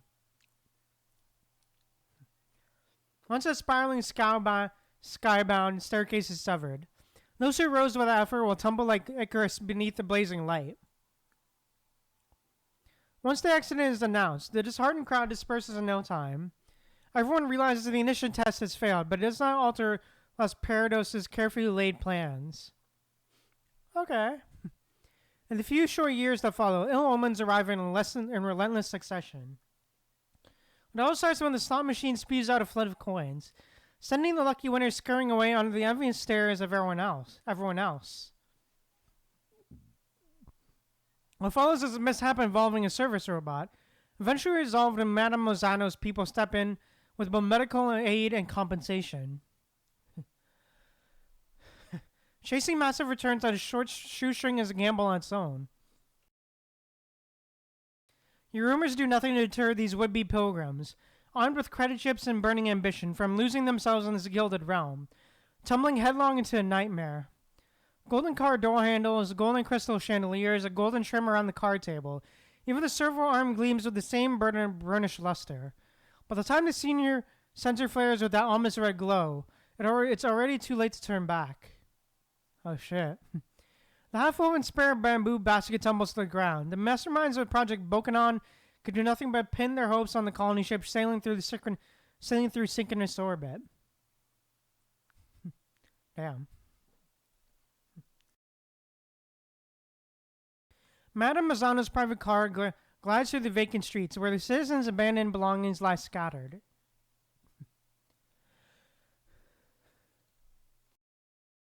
The storefront facade still stands tall, and yet the bustle of yesterday has vanished without a trace. While everyone else dreaded rushes toward the aerospace port in northern Los Parados, this bulletproof sedan takes a different route altogether. The car rounds a corner beside a nondescript low-rise building, then slips out of sight through the entrance to an underground garage. Damn. Compared to my last visit, it's like night and day. This place has done a complete 180. Ah, yes, this is Kephart, right. The blonde man has clearly been waiting. The moment the lady's elegantly poised foot emerges from the car, he delivers a biting and sarcastic quip. Ah, yes, and also, damn, this man's mustache is, man, this man's mustache and beard, damn. Honestly, I don't know if, I honestly kind of, not gonna lie, I kind of feel like it doesn't really, his beard and mustache doesn't really fit on his face. I don't know why. It just doesn't seem right on his face. It doesn't seem right, honestly. Like, it doesn't really seem like it should be on his face. You should have facial hair. For the moment they pulled their funding, the business here no longer answers to Corona. Besides, Corona is already feeling the heat, isn't it, Kephart? There's no need to act so childish. She doesn't dial back the sharpness in her tone, not one bit. Now, there's no need to be so cutting, madam. I've come here today because, in truth, I need a favor from you. So you want one final look at the spinning chamber? Very well, I'll make it quick. She produces her snake pattern revolver and leisurely turns its gleaming gold cylinder between her fingers. I soon be far more curious about what's going on in the world ever since the outbreak. If that useless intel is all you got, then there's no point in dragging this out. It's hardly intel. Society's already unraveling. Tragedies like this are right above our heads, but no one ever even stops to look up anymore. The military's largest arsenal strike goes off without a hitch, but they never see it coming. The punishing virus is catastrophe beyond their control. The Gestalt core core code is compromised. The virus seizes its chance to infiltrate and senses its Astro's command through the Starship network. Oh, damn.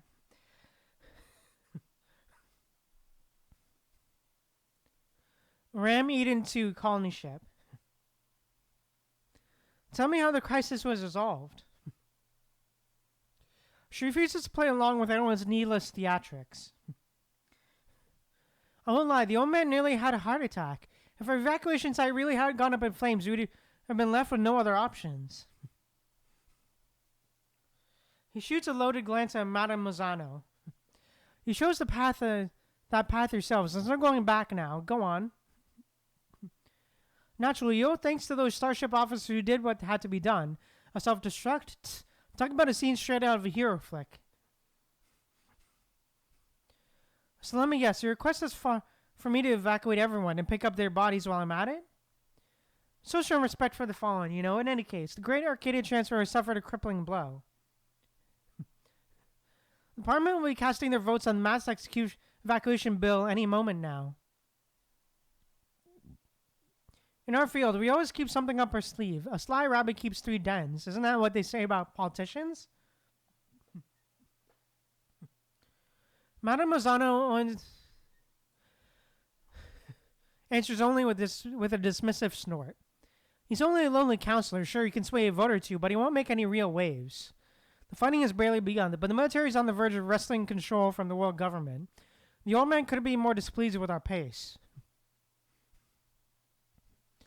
If you want to place the old man's people in those key wartime posts, you'll have to resort to some shady tactics. If you plan on making that evacuation flight, I suggest you cut to the chase. She grows impatient after all. He's striding around her turf. Triller is running himself ragged, evacuating VIPs and supplies, but he still brags he can rescue as many people as he wants. Does he think he's Moses parting the Red Sea or something? The Army's air fleet is basically gone, and he's almost no transport planes left that could still fly. You might say he's done for him, but that sure doesn't stop him from running his mouth. But someone who's on the verge of drowning will accept any deal if it means getting a plank to stay afloat. And you're the one handling Triller that plank, Mozano. As the influential owner of this resort town, and a former key figure in Project Bokanon, I doubt you're short on transport options, are you? 3 full squadron of transport planes, crews included, that's what I want.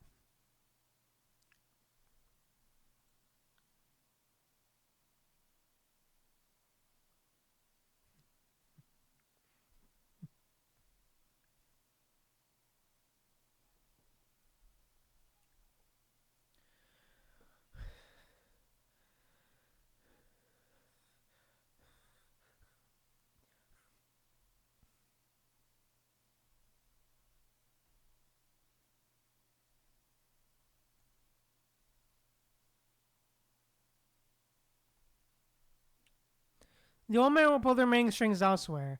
Meanwhile, we owe our thanks to the brave soldiers who laid down their lives. Because of them, those of us who never stepped onto the battlefield still have the most of our firepower. Besides, if we pull off this job for the old man, it's still very clear. It'll clear every doubt they've ever thrown my way. Okay, lay out your demands. You know me, I've been around for a while and always pay up front.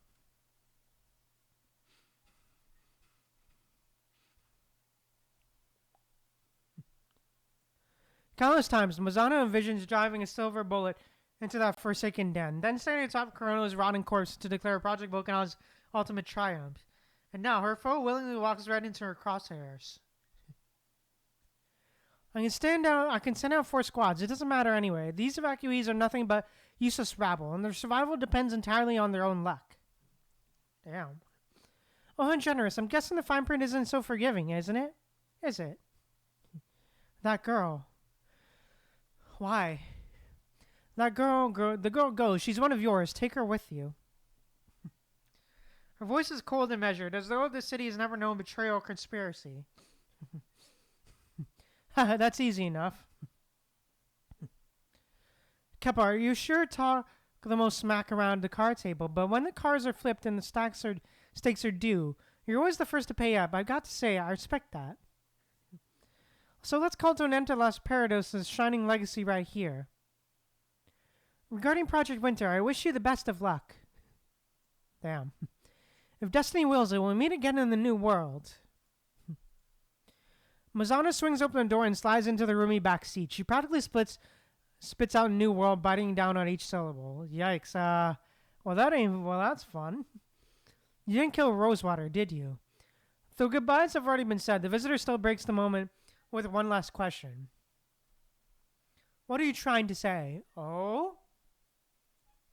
She lowers the window, her eyes glinting with cold malice. It's nothing. Those who play with vipers tend to end up on the wrong side of their fangs, don't they? His only response is a screech of tires as the sedan speeds off, vanishing at the top of the ramp.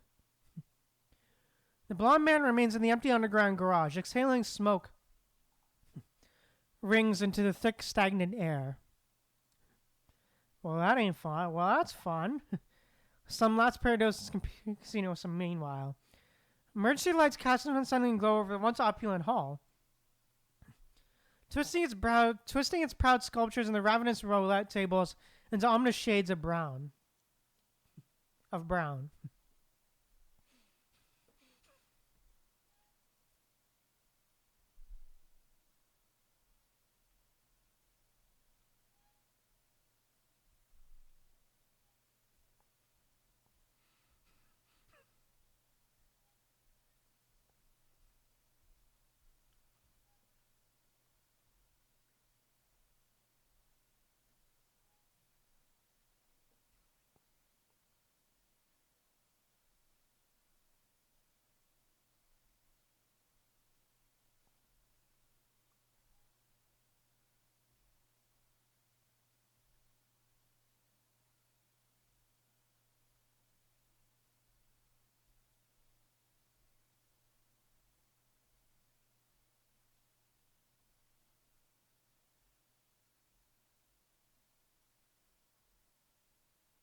Oh, these two, huh? I wonder what they're up to, but yeah.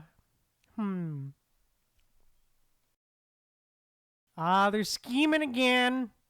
They're scheming again.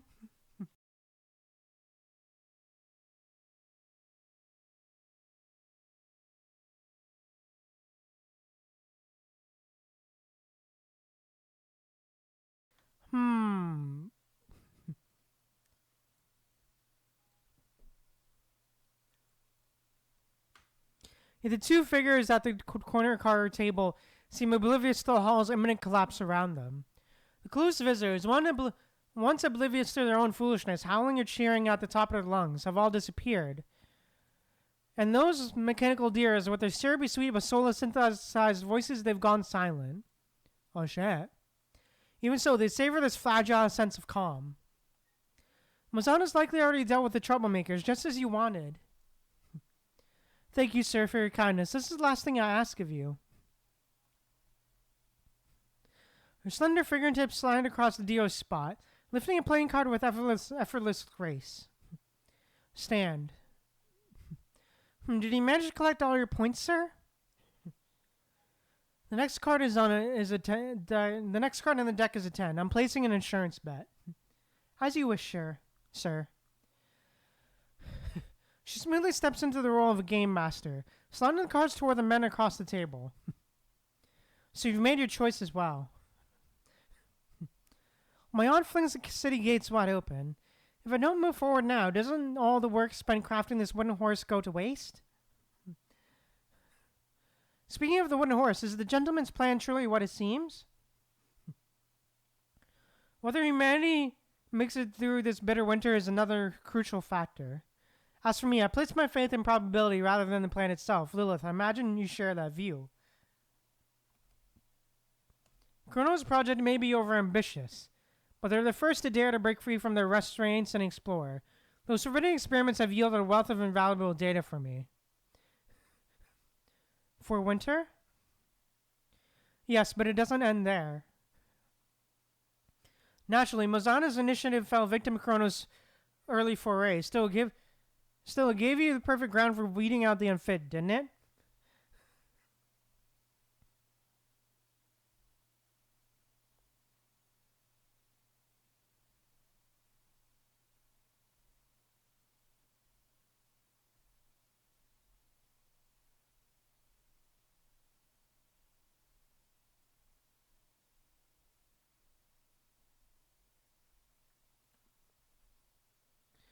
No need to talk about those failures. As for what comes next, rest easy, sir. A barely perceptible flash of anger crosses the operator's eyes. I trust your skill at the table, but you should know better than anyone. There are only two types of people in the card game: those who can control the flow, and those poor fish ripe for taking. These are replaced once they are bled dry.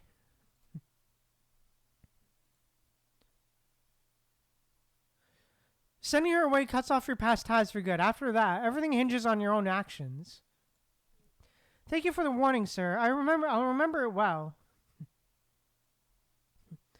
She finishes her sentence, keeping the tension at just the right pitch, then slowly flips her card to reveal a suit. Alright. Blackjack, it looks like this hand belongs to me, Mr. Trout. I'll honor the deal we made at the start. Go on, what do you want to know? Want to direct Trojan horse strike on the throne, secure better odds, or is it that, sir, you aren't quite certain of me as I'd hoped? A faint hint of defiance flickers across the victor's brow, making it clear she's not after the obvious answer. Chrono dares to push past established limits, yet for most situations, it still falls to cling to the king to keep everything in balance. Remember, humans are pawns too. If we're orchestrating a near non-zero-sum game, all we need to edge out a little more each time. And really, steering a plague straight to the throne just to pick out the lone survivor, don't you think that's a twisted way to go about it? The die is cast, and the plane is about to take off. Even though he's only a guest, he cuts off the questioning with words that practically show Lilith the door. Hedging your bets on both sides. Yes, that's very much your style. That's the trait I admire most in you. Don't disappoint me. Willing to take such risks, sir. You really are one exceptional gambler. If things weren't so dire, I'd love nothing more than go another round with you. Though she says otherwise, her hand drifts to the moon umbrella beside the table, as if she's about to rise and take her leave. Okay.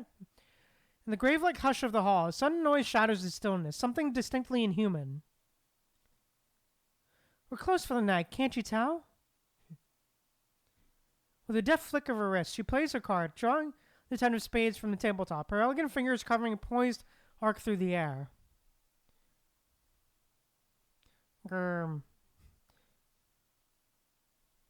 mangled shard of metal crashes onto the marble floor, releasing a razor-sharp clang.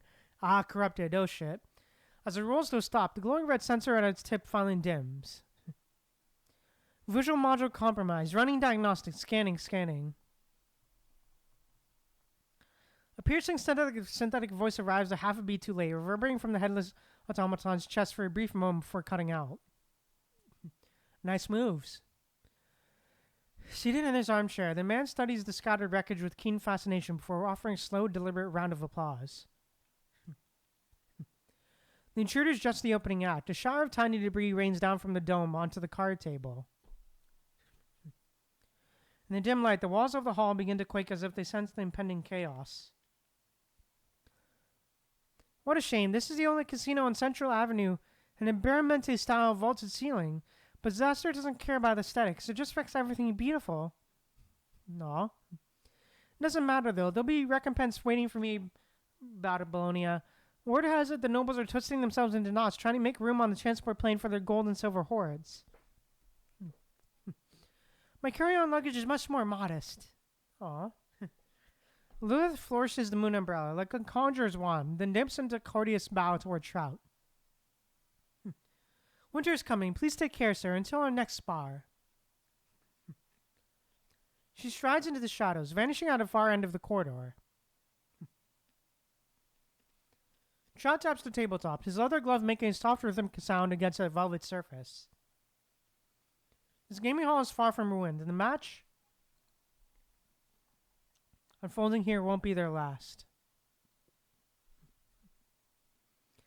In the corridor, the citizens have lost all semblance of their former dignity. It seems they'll discard even the last of their belongings just to inch closer in the boarding line. Riot officers from Los Paradosos guards struggle to maintain order, and yet neither guns nor authority can quell the upper class' inherent arrogance. Damn it, Mazzano promised to be priority evacuation in person. He forcefully shoves aside the panicked onlookers, flashing the brilliant diamond on his knuckle right under the guard's nose. You uninformed thugs just only trust cold hard cash, don't you? Yeah, I know, I get it. Damn you all. He spits curses as he yanks open his suitcase, digging through a hidden compartment for whatever he needs.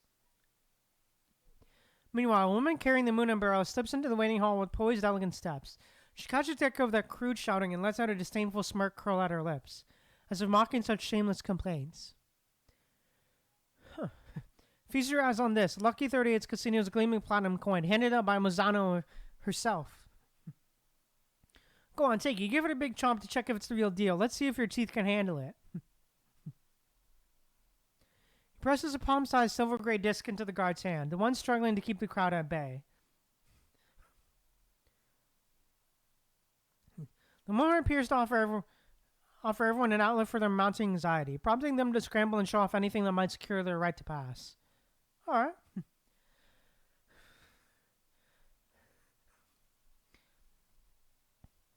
I've clinched the Outstanding Citizen Award 3 years running. Even those bigwigs in the World Parliament bow their heads when they see me. A special pass issued by Transatlantic United Airlines, granting indefinite clearance across all community territories. These are desperate times. Your rations must be running low, right? Here, take these emergency meal packs.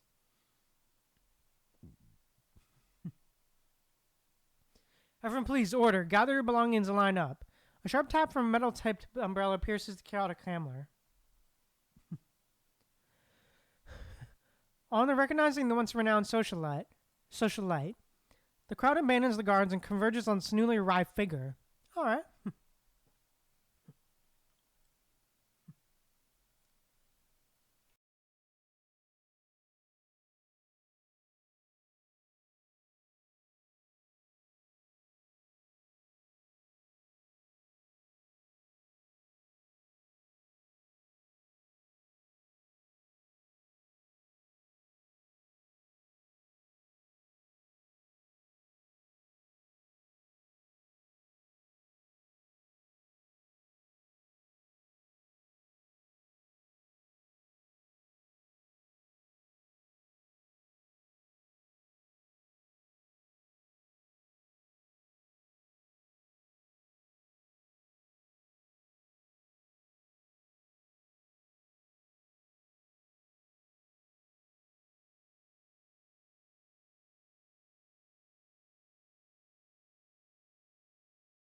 There's no need to panic. Madame Mazzano has already laid out the evacuation plan.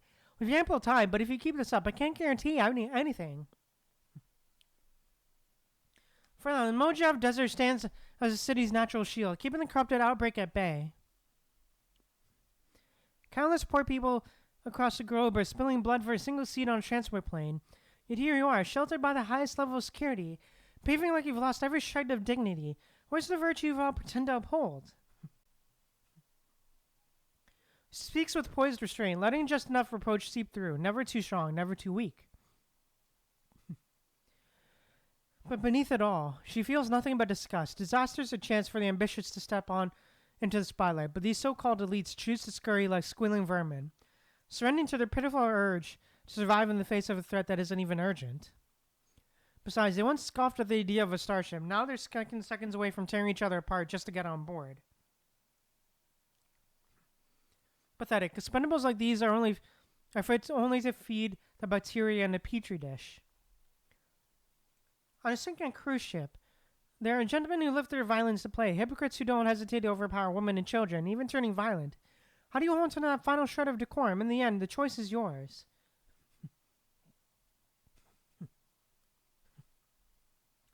The crowd soon descends into bickering, but she refuses to spend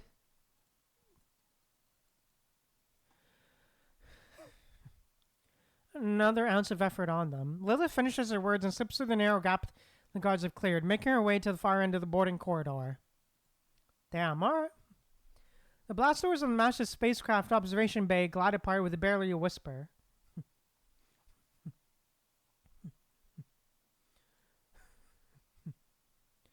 This model is so cutting edge that it's no surprise Chrono is turned into Los Parados for resources.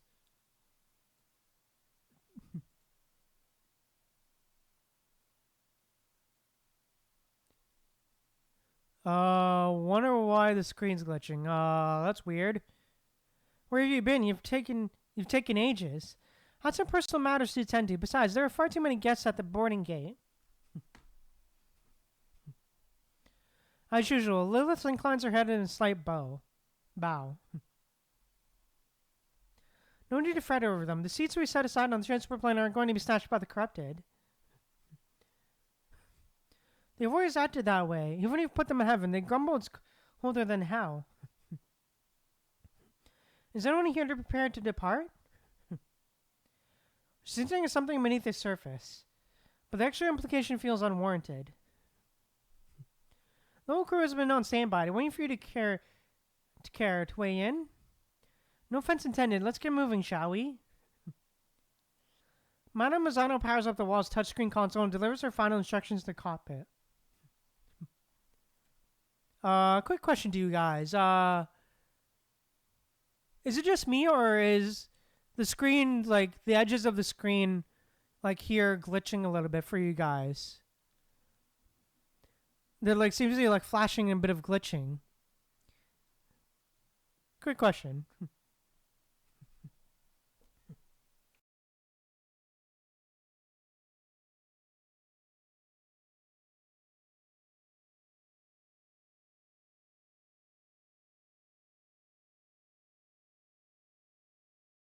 Okay, yeah, that's weird. Weird.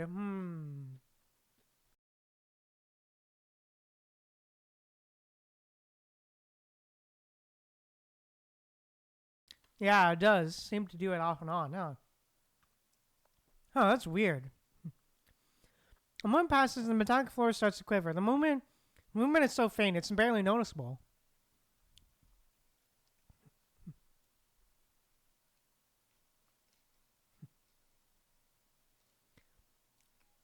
Unlike those old-fashioned shuttles that depend on solid fuel rockets for takeoff, this cold fusion craft delivers steady thrust while keeping passengers comfortably at ease.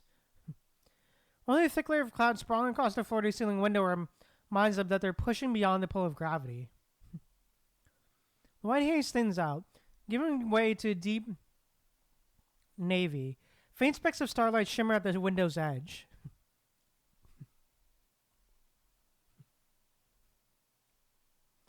The plane shifts its angle, and the soft curving horizon glides across the cabin window in a slow, steady spin. Oh shit, yo! Oh wow, this art, dude! Wow! Oh, dude, this is beautiful art.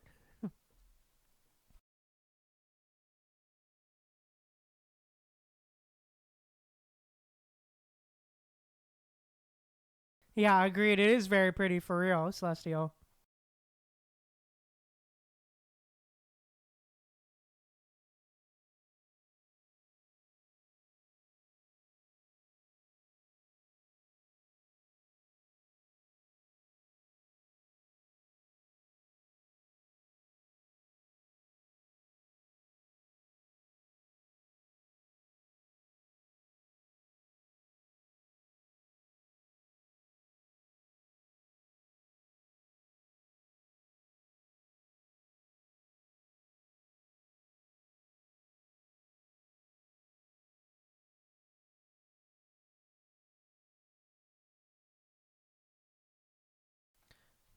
Oh, nice.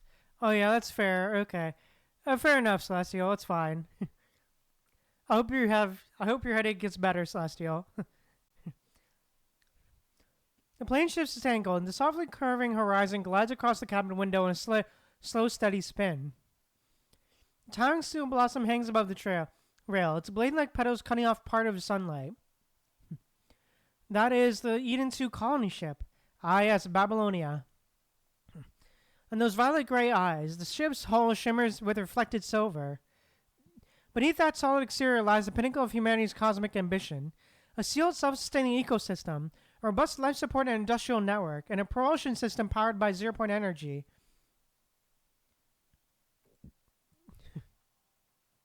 We were meant to sail off with the hopes of civilization to lands no one had ever seen, but now we've become the final note of the once golden age. According to the latest motion, our colony ship will be christened Babylonia. Ah, the art. It's a name so fitting, it borders on the ironic. Long ago, an ancient ruler spared no expense, no mercy to raise a garden midair for Queen Cimmerius, and now humanity has fled beyond Earth's reach, and yet we would still drain our final reserves to appease a planet that no longer responds. From this point on, she becomes our last beacon on Earth's geostationary orbit. While the world government and military have their own designs on reclaiming Earth, our struggle with Corona, well, we can't afford a single misstep. Her voice is as measured as the vessel sliding smoothly toward Babylonia's spaceport, sounding more like a partner directive than an outright order. I see. Auntie, has your deal with the counselor been finalized? She keeps her eyes on the window, seemingly spellbound by the massive starship's elegant yet imposing structure. All it cost us was a few passengers' priority to evacuate, an insignificant price to pay.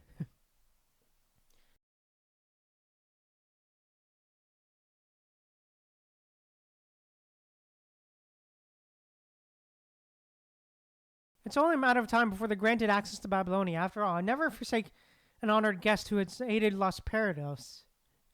Lilith doesn't dwell on how strange that promise sounds. She's drawn instead to something even more suspicious. And what you're implying on, wait, this doesn't make sense. In the gleaming mirror-like window, Lilith notices the flicker of surprise forming on her own face. At times, she's amazed at how effortlessly she can pull off this charade. None of this makes sense. For an instance, why is Aunt alone with only me by her side? What about her? Lilith already knows the answer deep down, but she still forces out her carefully shaped question, her voice trembling. Oh, I'm so sorry, Mija. She won't be joining us in Babylonia. Did I forget to mention Discord was always an expendable pawn, and the deal's done. Oh shit. Well, that ain't great. Well, that's kind of cold to say at the end to someone and about someone. Yikes.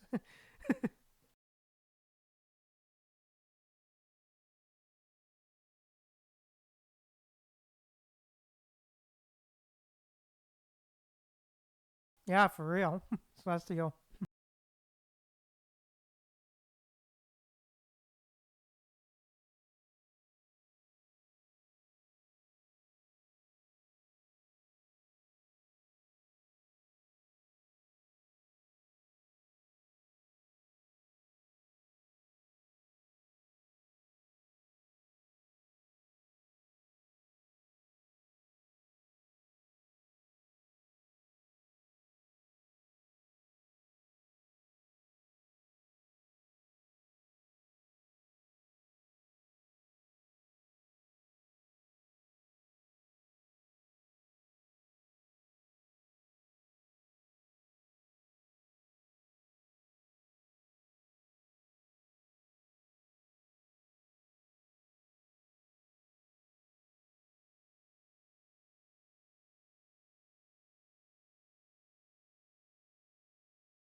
All right, let's keep going.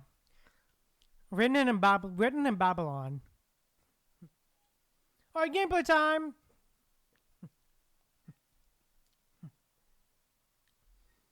Is the catastrophe sparked by the 0 point reactor 1 an omen that the next phase of evolution is upon us? Oh shit. You realize that evolution always comes with elimination, don't you? A muffled voice, as though echoing through water, appears as Lilith's ears with a sudden stinging jolt. Then a surge of warmth seeps into her ear canals, dragging her memory back into a seemingly endless void. There's a hematoma in the outer ear canal. We're unsure about any intracranial hemorrhage. Incisors and drain to halt the bleeding. The doctor coat now is tattered and stained beyond recognition, polluted by metal shards and splashes of blood. Oh shit, damn, what's happening? The voice along the shore fades even further away, and she continues to sink past the sunlit lair into twilight depths. At the far end of the trench, a silent hospital corridor stretches out. Soft afternoon light, so unlike anything one can find beneath the ocean, envelops the pristine white interior in a gentle glow. Alright. December 25th, 2150. The digital clock displays an eerie date, 2 days after one of Lilith's teenage birthdays. 2197. The man fixes his gaze on the message terminal in his hand, issuing a low, uncertain hum. Sir, where are we? Even with her memory nearly unmoored from all anchors, her caution remains a matter of pure instinct. She holds her tongue. In that moment, she realizes the person in front of her isn't even aware she exists. He keeps his entire focus locked on the terminal right in front of him. The mimetic corruption waits at the far end of the bridge, and yet cannot solve what lies before us. Need more samples and crave more chances. No matter how many possibilities unfold, you can never obtain on your own. Without warning, the ceiling caves in. Oh shit. From the start, that's the reason you... She tries to gather her thoughts, but a blinding light tears through her eyelids, jolting every nerve. Get your filthy hands off me. Her limbs are locked down against cold metal. She can feel the same unforgiving surface under her body. The intel we salvaged from four winters isn't complete. We are already pushing the experiment's replication to its very limit. The Tantalum 193 complemer is highly compatible, but during data transfer, an unknown signal source breaches her memory. We suspect it stems from those early experiments, leaving behind an irreversible trauma in the brain. Her eyelashes clamp down on her eyes like iron prison bars, the sharp sting blurring her brain's ability to register what she sees. Her hearing remains unnervingly sharp, guiding her from the cell to the courtroom where her final judgment awaits. Worthless, and I went so far to make her our test subject one. Our test subject one, damn. Begin the biohazard purge. Shut down all life support immediately. No, this is impossible. She staked her very existence on a platinum chip, only to have the haughty dealer cast her aside like worth a scrap. Scrap? When it comes down to it, what could that voice possibly know of real pain? She's never even felt the slightest brush of true danger. Shut that filthy, festering mouth of yours right now. A chaotic fear rips from her throat, and with it, a surge of thick, viscous fluid bursts out. Damn. She can barely breathe. Shut up. Continue the surgery. She struggles against her bindings, but the spikes burrow even deeper beneath her skin with every movement. Her vision cuts through her lashes, only to retreat back into the depths of her mind as the shadowless lamp searching heat forces it away. But she won't stop here. You can make so many decisions for me. But this will absolutely not be one of them. Let's continue.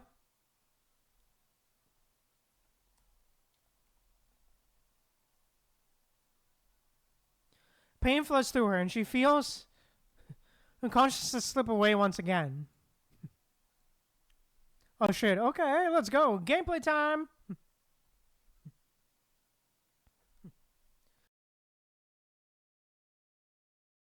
Memory imports successful frame self-analyzing process, power control running. Blah blah blah blah. Yeah.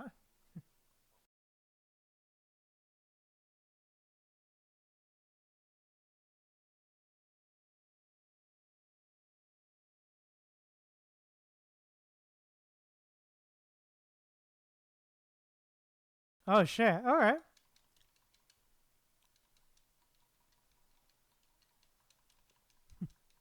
Hey, let's go.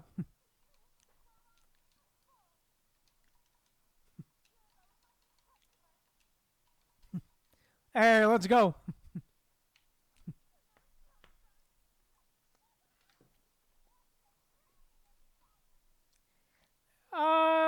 Yeah, okay. A bit crazy.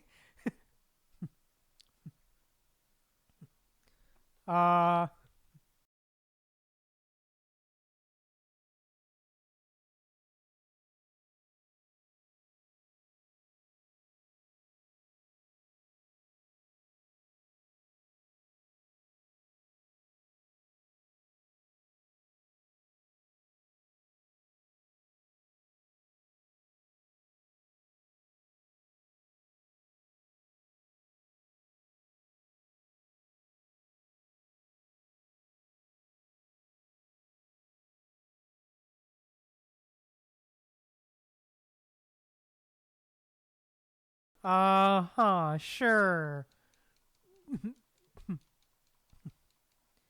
Right. Okay.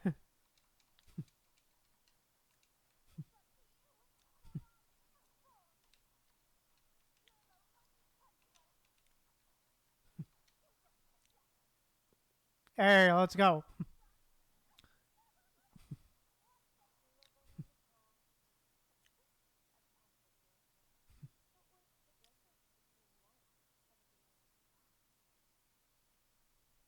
Hmm.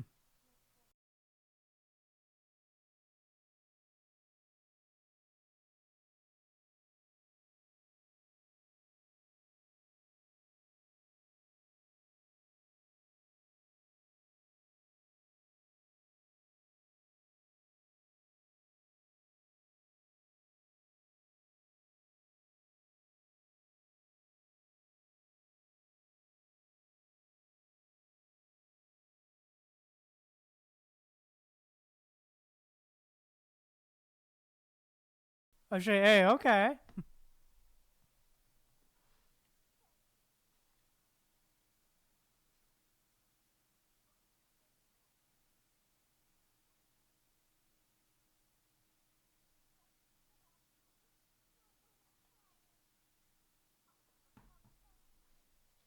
Yeah, okay. Interesting. System rebooting. Reboot complete. Initializing simulated consciousness. Establishing visual feed. Vector augmentation frame ID 030 and access confirmed. VAF38 boot sequence successful. A sequence of precise spiderweb patterns flickers across her vision, finally halting the fifth line. On the fifth line.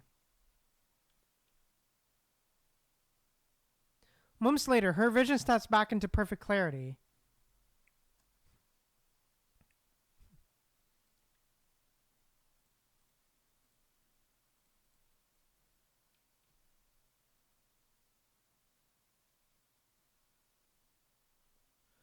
Lilith instinctively stretches out her hands. The delicate lace gloves have vanished, revealing a stark mechanical joints in their place.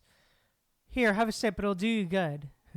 The doctor hands her a clear IV bag, a thin tube already attached. Electrolyte. From here on out, we'll have to adapt. You will have to adapt to this. She shakes Lilith's hesitation for confusion. I get it. I mean, do you have any alcohol flavor options? The newly formed construct rises from the operating table, testing the flexibility of her wrists. She then looks at the nearby surgeon and voices a surprisingly bold request. Hmm? She glances toward Mozano with a trace of confusion, clearly looking for approval.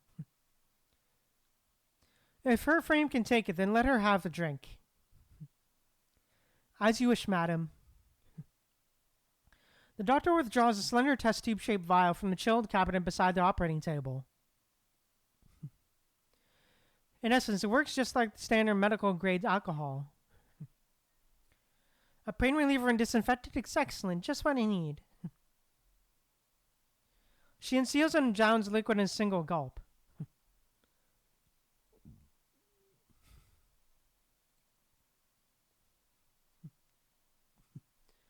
Then she flicks out the tip of her purple tongue, licking away every last trace from the corner of her lips. That subtle, artful disarray swiftly yields to the refined. That subtle, artful disarray swiftly yields to the refined grace that comes so naturally to her. During my surgery, I must have blurted out some wild things to you, Aunt, didn't I? If you're free later, maybe we can head over to that bar by Dominic Memorial Plaza. Her apology is rudely interrupted. You survived a procedure that should have been impossible to pull off. The outcome I see is right before me. As for the unpleasant memories, moments along the way, I'm willing to pretend they never occurred. So spare me the phony niceties. Before Lilith can speak, Mozana presses on with her hands. Presses on with her words. Compare those trivial games we played before. The challenges to come are where the real danger begins.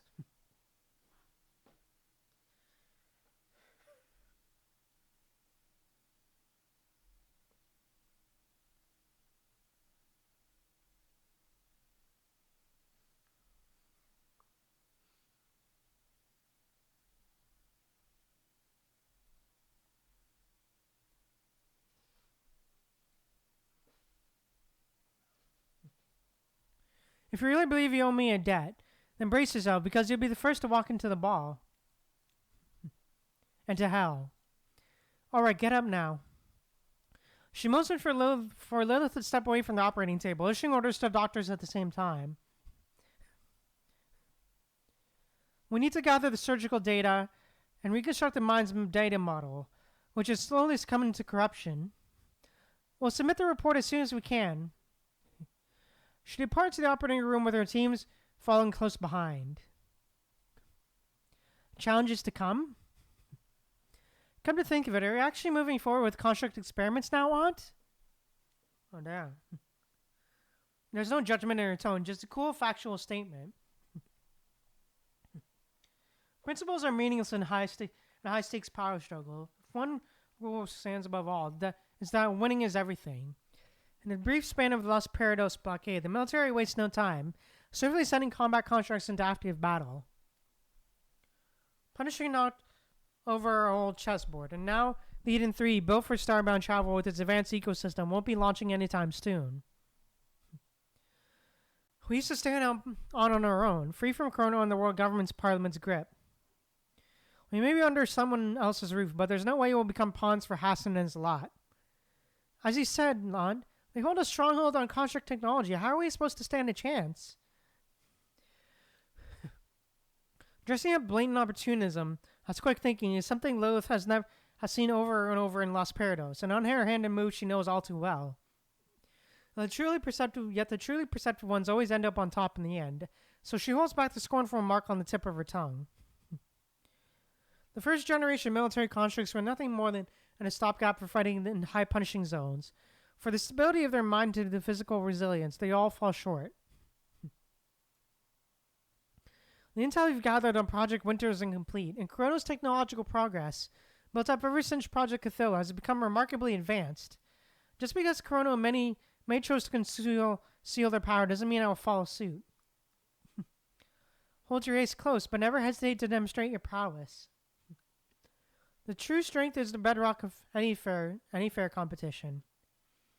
She knows exactly what her aunt wants to hear, effortlessly repeating the lessons etched into her memory. Good, looks like the memory transfer hasn't wiped out your memories. Madame Mozano allows herself a satisfied smile. Aw. Once they see the next generation frames, the military has no choice but to join forces with us. Alright. Mozano guides Lilith from the surgery suite into the hallway. Beyond the porthole, the sea of stars remains eternally still.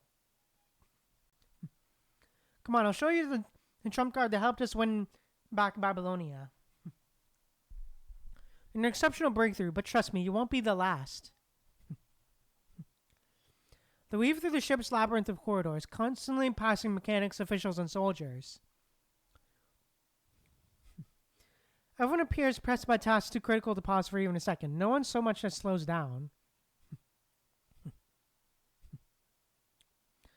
Lilith notices someone she recognizes among the crowd.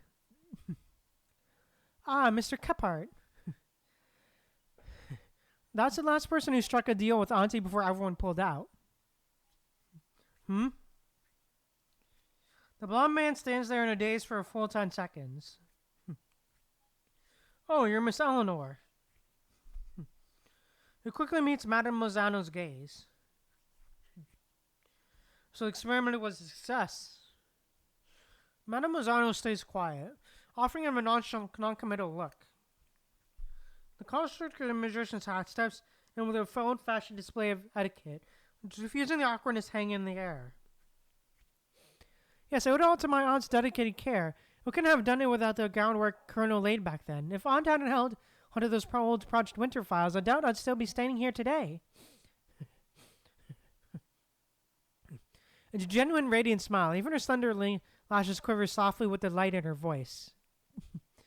In these grim times, uplifting news like this is exactly what we need. A man's commanding voice echoes off the metal corridor walls and portholes, and for a split second, he feels like he's delivering a campaign speech. Alright, that'll do. We're in Babylonia, not some gated enclave on the east coast. Anyone still standing has been battered by this war and to hell and back. I really doubt your tired slogans will land you. And he votes now. She obviously has a hidden meaning behind her words, but Kephart is fully aware of it. The blonde man lowers his voice. Rest assured, as soon as the moment is ripe, I'll introduce a proposal before the Parliament to reassess construct technology. Naturally, that means I'll be severing all ties with Corona and the military in one swift move. Mischievous glint sparks across his face again. When that time comes, I'll be counting on your support, madam.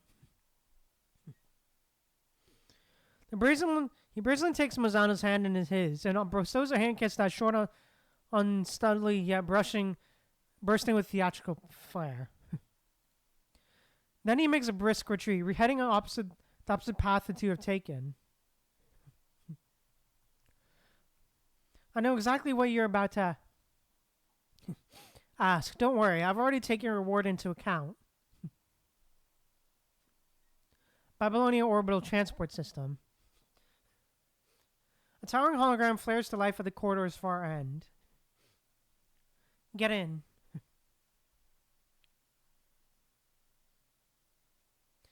Around 5 minutes later, the ship's transport module eases to stop alongside a platform. In contrast to the other experimental facility, this spot is eerily silent, like a hospital basement morgue. The place is deserted. No crowds, no announcements. Even the constant mechanical rumble from deep inside the massive hall is barely audible. Mozano guides Lilith to the blast-proof door at the far edge of the platform. Iris scan in progress. Madame Maria Adriana Mozano. Construct code UFA04. Welcome. Construct? She takes in a sharp, startled breath. A metal exoskeleton over her top hat. Not even a single bird feather out of place. It's hard to believe that beneath such stately finery, every shred of flesh has been replaced by synthetic fluid mechanical parts. Oh shit, so she's construct. Oh damn. Okay.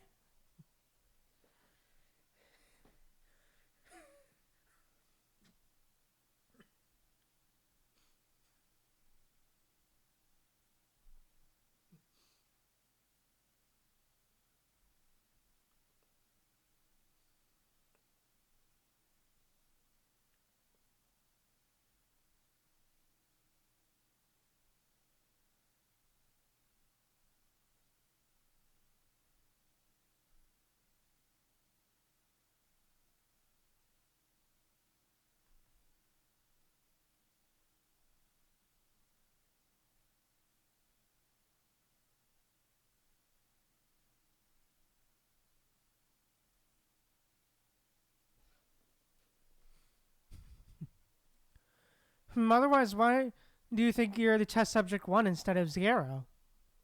You should be grateful, my dearest niece. Long before you set foot on the operating table, someone else went through every danger so you wouldn't have to. Oh shit. Lilith seized with anger, but she's not surprised. The imposing woman before her always believes she can bend everything to her will. The agony. Aunt went through it long before I did. I'm truly sorry for losing my composure during that procedure. She takes satisfaction in knowing her frame mind can mimic speech just as seamlessly as a human brain. I've already mentioned that you still have plenty of chances to repay me down the line. Mozana steps into the room beyond the threshold. Voice-activated white lights flared to life with a steady crackle, like tiny bolt explosions, illuminating the pitch-black corridor step by step. The incubation pods line up in perfect rows at the heart of the chamber. The constructs deployed by both the military and coronal function in high-density zones thanks to something called an invert device. Put simply, you introduce a minuscule amount of punishing virus crystals as an antigen. By calibrating the neutralization process in a confined space around the subject, we generate a bubble in which the virus concentration remains low, even absent. You might as well call it a blocking antenna. I bet that type of frame can't stay in a high-risk zone for very long, can it? I feel the same. Thanks to Godwin's research, it came to understand that the mind functions just like any other organ. No different from the human brain.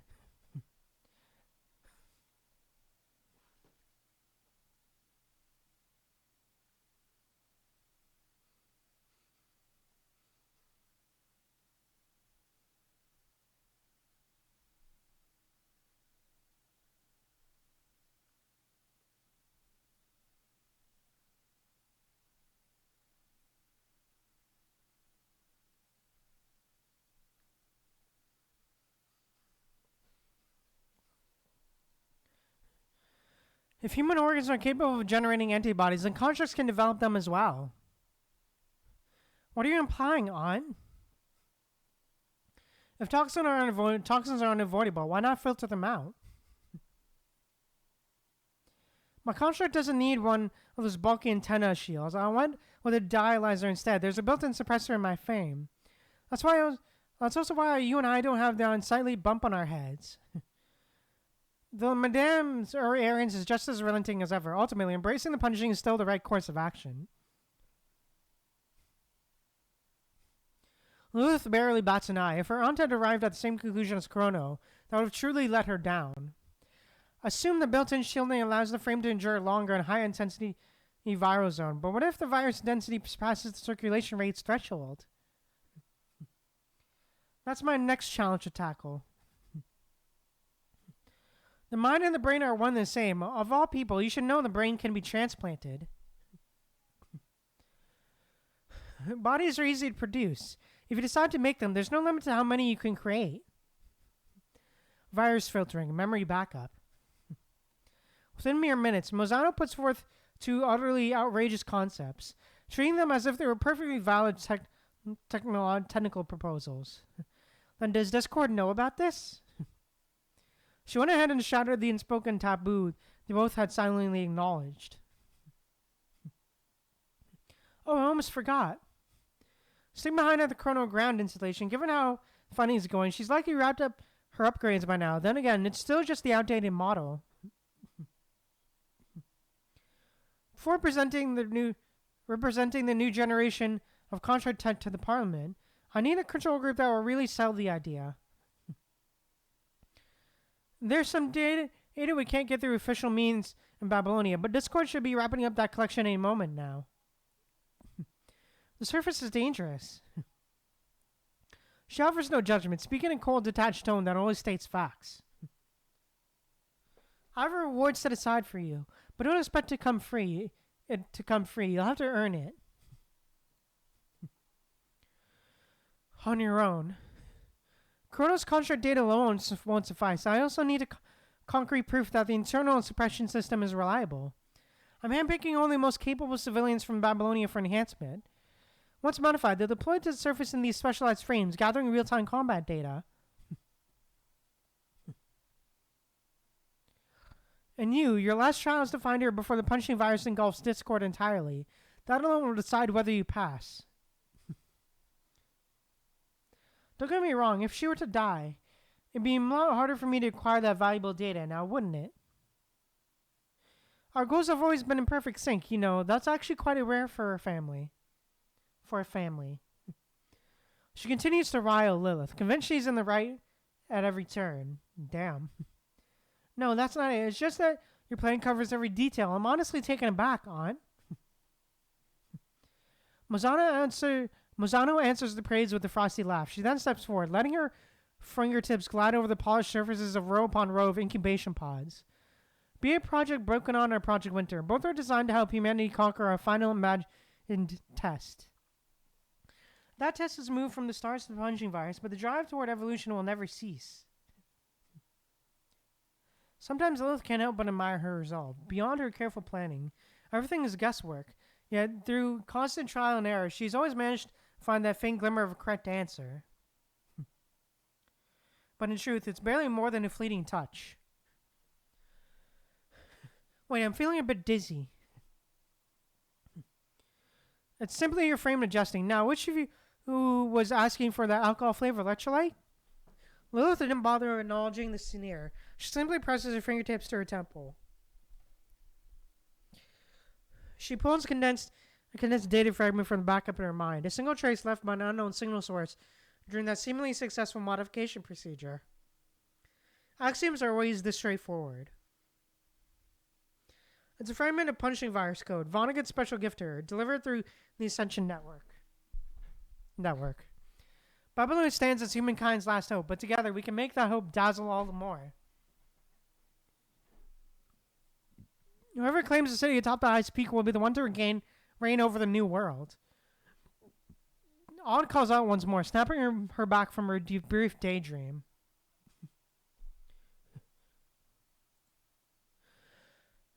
The time for a counterstrike begins now. Oh shit, okay. Interesting.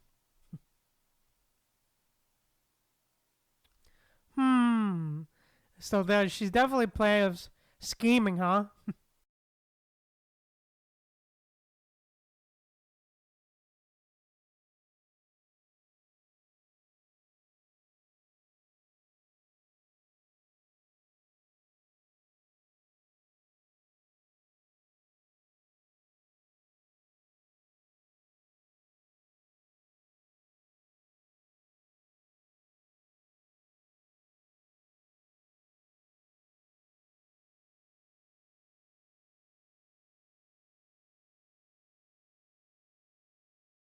Oh, nice.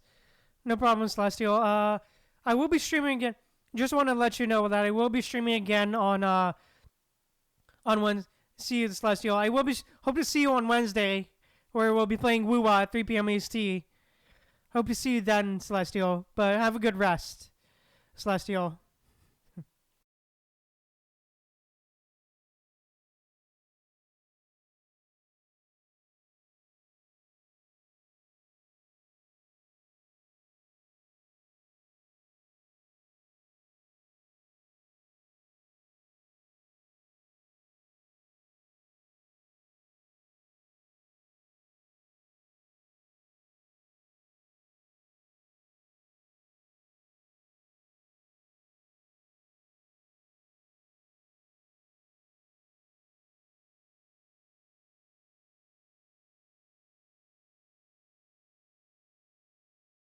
All right, let's keep on going. But yeah, interesting. The newcomer.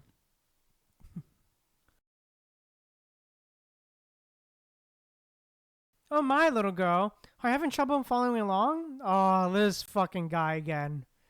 Oh, this fucker again. I've never even heard of the Pollard Agency. Given Corona's clout, it's no surprise that all sorts of shady types wants to ride on her coattails. The man waves off the newly enhanced construct in front of him. Impatience etched across his face. Mission report, day 182, post-disaster. Los Parados defense and perimeter collapsed. Nellis Air Force Base fully overrun by the corrupted. Critical intel remains unsecured. Potential exposure threatens operational integrity.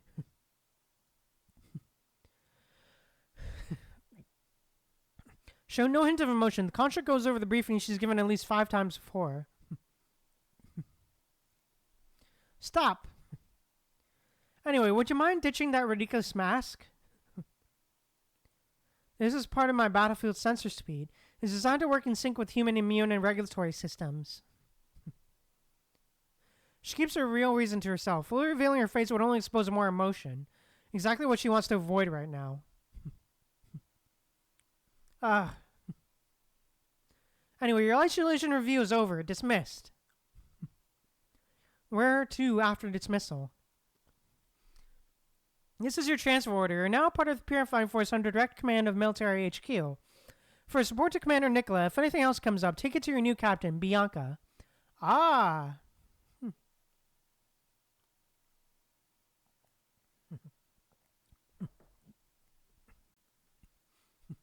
Oh, so that's how he joins the Purifying Force. All right. Colin sweeps across the screen a few times with his thick-knuckled fingers, then turns the terminal toward Discord to display the official document. Roger. The mainline construct pivots on her heel and exits the briefing room. The gaunt man, silent until now as he leans against the wall, straightens up and fixes his gaze on Collins. Ah, this guy. So both of the fuckers are here. Are you sure this is the right way to settle things? She's done more than fulfill her duty, thanks to punishing. That old Pessimozano is no longer a concern, and Discord's unwavering loyalty has only confirmed it once again. With a slow, deliberate motion, Collins pulls out a patch of chewing tobacco, tears open the wrapper, and tips the gray-brown pellets into his mouth. As for Palingoski, he aggressively scrunches the wrapping paper in a wad and casually flings it into the trash can under the table, not giving it a second thought.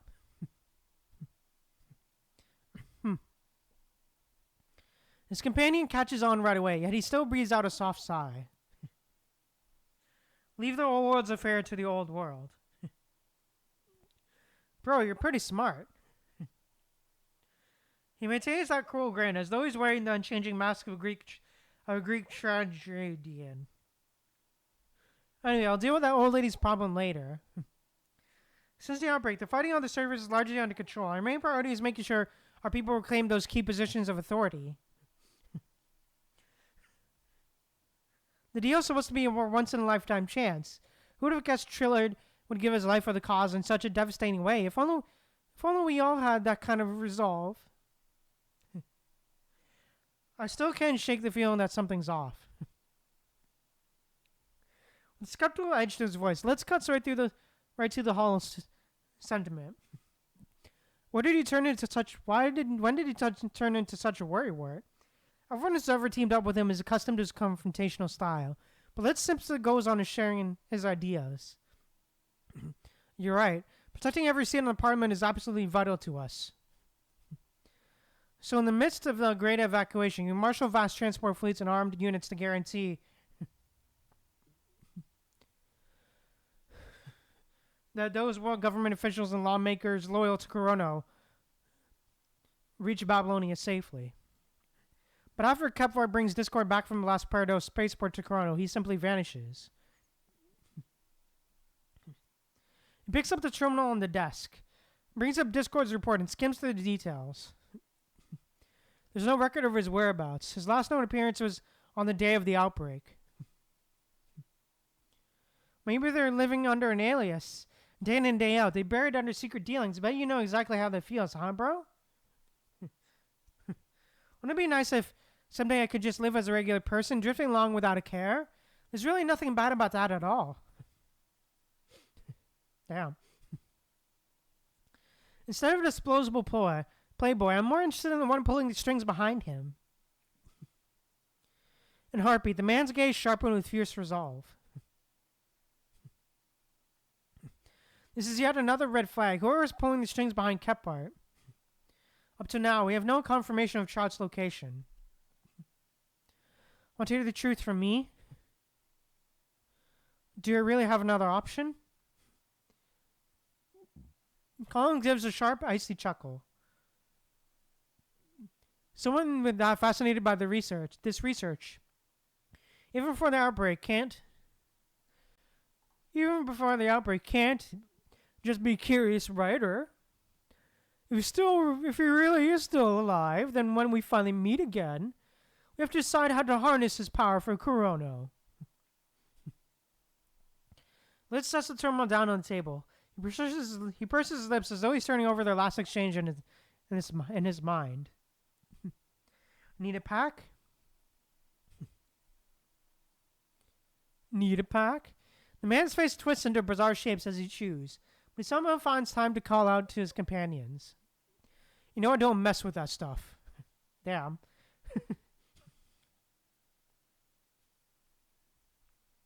Bravery Force Maintenance Bay. So you're the new hire, right? Ah, Sirius! Bravery Force Construct Discord. I need to report to Captain Bianca. Hello there, I'm Damon, the person you just met. You can just call him Issa. The carefree construct settles, rattling off his own introduction as if the most natural thing in the world. Okay.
The carefree construct settles. Okay, yeah, alright. Damn. I'm as serious. Captain Bianca's on a ground mission while we're off for our morning drills. Head to your quarters and get comfortable. If it piques your interest, join me in the training zone once you're settled. Roger. We're on equal footing here. No need for formalities. Alright, I'm heading out now. Catch you later. The Conjure's shoulder plate bears the silent eye insignia of the Purifying Force, unmistakably on display. Discord reflexively recalls a motto that echoes the symbol's meaning, ever vigilant. Realizing she might never break free from the same logic for the rest of her life, she's surprised to feel a sense of relief. Orders, missions, schedules. That is for the best. She serves a purpose she does not understand, nor does she have to. An insatiable void that can never be filled. She powers on the terminal in the maintenance bay. Purifying Force Mission Data System. targets. This is the one she's destined to take down with her own. That's the one she's destined to take down with her own hands. Warzone directory. The proposed operation cleanup duty she's tasked with moving forward. Babylonian military department. Active construct roster. She senses a wave of vital fluid roil on her chest. This. She doesn't wait another second. She opens the search interface. Then she enters the one name she can never forget. She feels grateful to Chrono. Ever since her argumentation, her mind interfaces with an endless flow of knowledge and data. Well, it used to seem like a grand quest. Learning every letter, it turns to a simple starter skill in the blink of an eye. But she wishes no more than anything that was that person who taught her everything.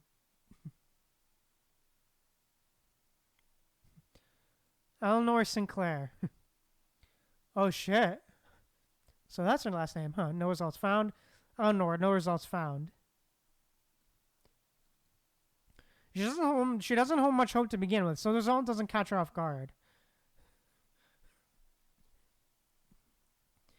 In the depths of the towering warship, there's a single secret the purifying force can't cover. And every inch of barren surface land infested by the corrupted will be the stage for countless missions ahead.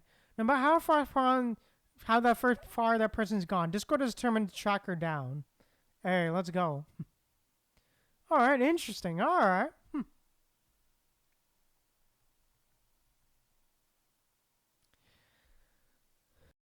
All right, okay. So Discord is now a part of the Purifying Force. So that's how she got to the Purifying Force. All right, that's cool. But yeah, overall, man, great stuff. I'm liking that we're seeing more of Discord's point of view now.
All right. Yeah, sorry about that.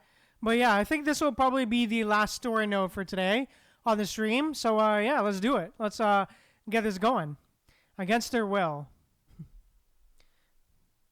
The same metal walls, the same low ceiling. Even with the advanced airflow circulation in Babylonia, the air remains just as heavy and clingy as before. Why didn't you tell me where the members of Pollard Agency come from, Miss Palangoski? By Colin's standards, he's actually speaking quite gently even at the moment, so the woman wants no part of his dagger behind his smile. You already know everything. Pollard Orphanage, you kidnapped those children. I never forced them into anything. They were all children with nowhere else to go. And frankly, back in the beginning, almost every candidate was brought in by Rosewater. And that guy, he's been dead for years, right? Let me check. The cause of death. With a deliberately over-the-top flourish, Colin pulls up a dusty old mission report on the terminal screen. Abandoning the Los Parados intelligence station, using Mozano to eliminate him, giving Discord more operational freedom, those were all the old man's own orders. This isn't a plea, it's a statement of fact. She knows that no amount of truth will change the outcome of this hearing. Now, where were we? Child candidates? Let's continue. Children are far more manageable, and their bodies adapt so much more readily. Thanks to the agency's efforts, Chrono now commands a fully trained corps of operatives. During those grueling days when we were challenged with the world government security intelligence bureau, the Pollard Agency stood as our most dependable sword and shield. Oh? He lets out a low, twisted snort of a laugh. You really think sweet-talking your way through this will knock a few years off your sentence? Don't forget, the Pollard Orphanage wasn't founded just to train agents. If your story holds up, then why did Pollard Agency switch to recruiting adults later on? Just the zero-point engine, budget proposals. When the organization handed all that prices intel over to the old man, no one bothered to ask where we got our agents. Don't get me wrong, that old man has no intention of overlooking your contribution. But you know how it goes after all. Babylonia inherited the world government's authority, so we still have to abide by the rules. Ever vigilant, keeping Chrono's interest above all else. What else do you want? Do you want to hear? The former intelligence director suddenly grows wary of the status quo. She has interrogated countless individuals, and deep down, she's always known betrayal would one day come knocking at her door. But she's never been the kind of person who just stands there and takes a beating. Damn. What have you sacrificed? Anyone who's only scrapes by to save their own skin has no right to judge me. She snaps back with a fierce retort. What, have I sacrificed? My peace, my kindness? Are those the trite answers you're looking for? Make no mistake, you're not pushing Chrono's agenda. You're putting it all on the line for the future of mankind. Rules, bylaws, and some man-called humanitarian acts rushed through just to keep people quiet. If we actually stuck to them, we wouldn't even be able to form our first contrary line of defense when the punishing virus strikes. We're all damned by our own deeds, and we're all throwing away every ounce of our dignity for the sake of someone else's tomorrow. Don't question where I stand. The muscles of his cheeks pull tight, covering deep lines, his raw fear that stands in stark contrast to his former polished facade.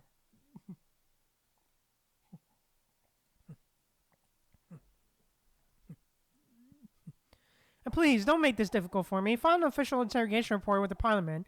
We'll leave all this behind us. As soon as we confirm that we're no longer breaking anyone's voluntary rights, both the Contract Research Initiative and Project Winter can resume full steam ahead. Collins rarely ever loses his composure, but for Chrono to establish a foothold in Babylonia and for his bold vision to truly take root, he's willing to set aside his own pride. Evolution doesn't wait for anyone, and neither does ever escalating punishing calamity. When we selected those children all those years ago, we cared about more than just their natural talent. We placed great importance on the mind. Okay.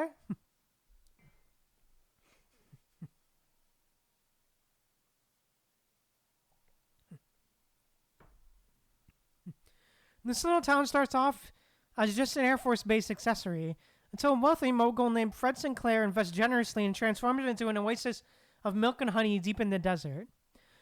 Casinos, luxury resorts, biome parks brimming with synthetic life, and round-the-clock festivities. Los Parados is a city built to revel in unbridled pleasure. Whoever streamlined the Silver Express glides across the desert. There, there's always at least one traveler who's napping or savoring their meal. With a single glance outside, the unfortunate onlooker spots a shimmering skyline at the horizon of endless sand and cacti. So sudden yet so captivating. Under the glaring sun or the silver moon, the Lucky 30 Casino Spiral Tower rises beside the crimson peaks of the horizon, its radiance stirring hearts with every glimmer. In that very moment, the first traveler to witness the breathtaking view often goes rigid with awe, unable to tear their gaze away. Then, as soon as they recover, they call to everyone on board of the special train. It's Las Parados, we made it!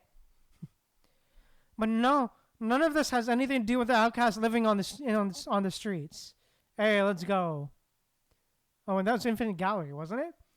The song? There's no sign saying I can't park here. The man shoots an annoyed look at his hydrogen-powered car parked by the curb. The nearby meter blinks a bold pay. Unfortunately, his beloved ride has already been impounded. Let me check. During rush hour, parking on Central Avenue is off limits. Everywhere else follows the standard rate of with the fare breakdown charged by the hour. He leans forward, squinting at the microscopic, almost insect-sized text beneath the fare display, quietly reading it under his breath. Fine. It's bad enough the arcade bleeds me dry, and now this crummy road has to pick my pockets too. Damn. That's gotta suck, man. You want my money? Sure, take it. The man wears a long-suffering expression and runs the card he's carrying across the console. Nothing happens on the display, and the red clock light under the tires stubbornly stays lit. Oh, you've got to be kidding me. The stump still makes you pay with tokens? He slams his foot against the fare meter's thin post, pouring all his anger into the rebellion against these merciless rules. Wow, what a dinosaur. Even the dealers are AI these days. Why make such a fuss over tiny details? If I still had a single copper or gold coin to my name, do you really think I'd be in such a hurry? He grumbles nonstop, circling the vehicle as if he might magically unlock it just by walking around. Sir? Excuse me, sir. Oh?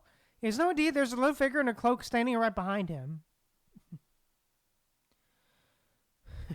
It's a blue-haired girl whose dirty cheeks made him think of the Grammy swears you see on an old machinery when it fails. Look, I'm sorry, I've already had the worst day. Go find someone else to bother. As if he's still fuming, he throws out one last furious glare at the sprawling entertainment complex in the distance. See over there? Those folks are rolling in cash, more than they could ever spend. If you could find your way, don't be shy. Just ask them for whatever you need. No, that's not it. I can help you. Huh? Without another word, the wandering girl walks directly to the fare meter. From under her cloak, she produces a simple necklace, a thin cord threaded through a small piece of metal. Whoa, hold on. Whoa, what do you think you're doing? She pays no mind to the driver's frantic shouts. Instead, she lifts the thin cord and gingerly slips the metal piece into the fare meter's coin slot.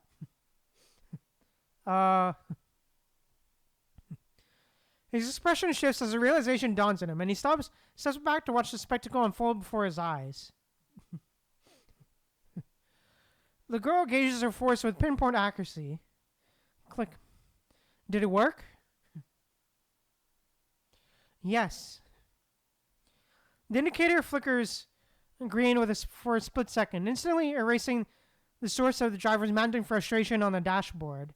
Hey, let's go.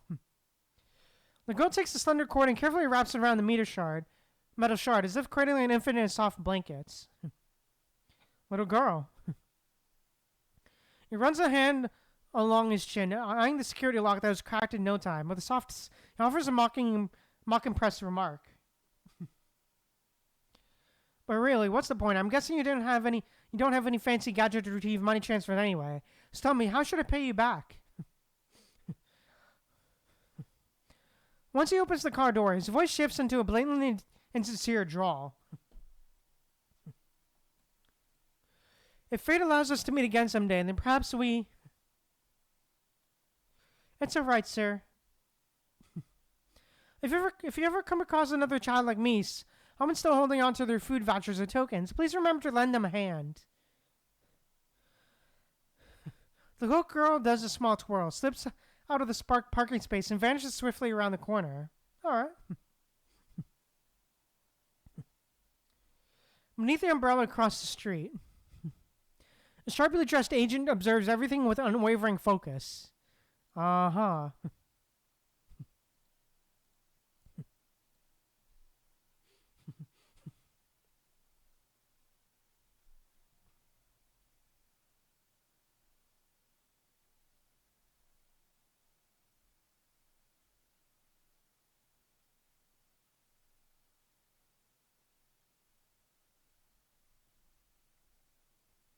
All right.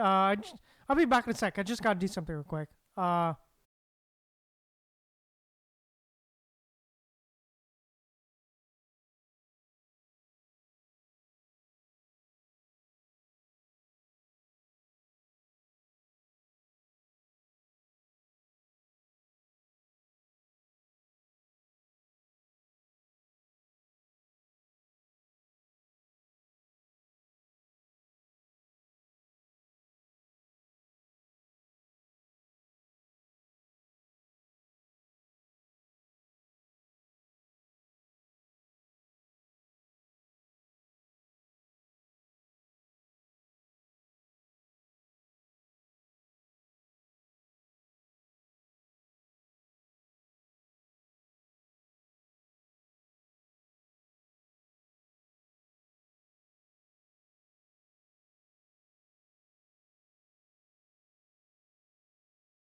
Sorry about that. I'm back. Sorry about that. But yeah, let's keep going. Her nerves are on edge. Vigilance is second nature, but that minor incident just moments ago has left her unaware of her surroundings. She's being followed. To make matters worse, the alley ahead is a dead end. I'd like to have a chat with you if that's alright. It's nothing like she expected. There's not a trace of menace in his voice. He even keeps a few paces back, giving her plenty of space to breathe.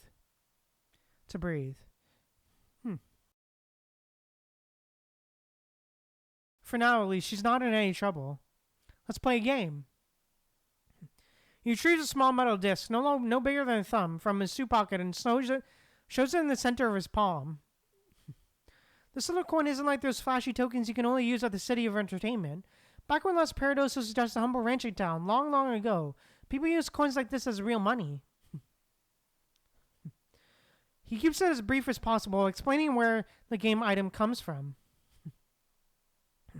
So what's its worth in credits these days? In that instant, the man allows himself the slightest of smiles.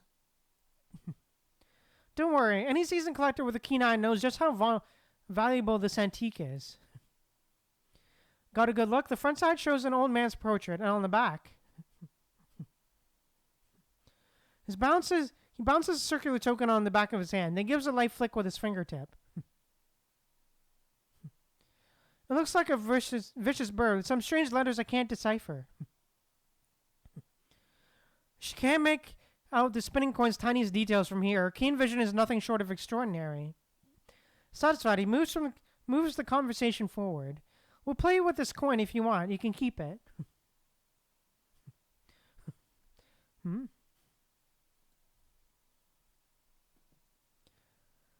She keeps her face tucked beneath the cloak, wary of being seen, yet she still gives a small nod.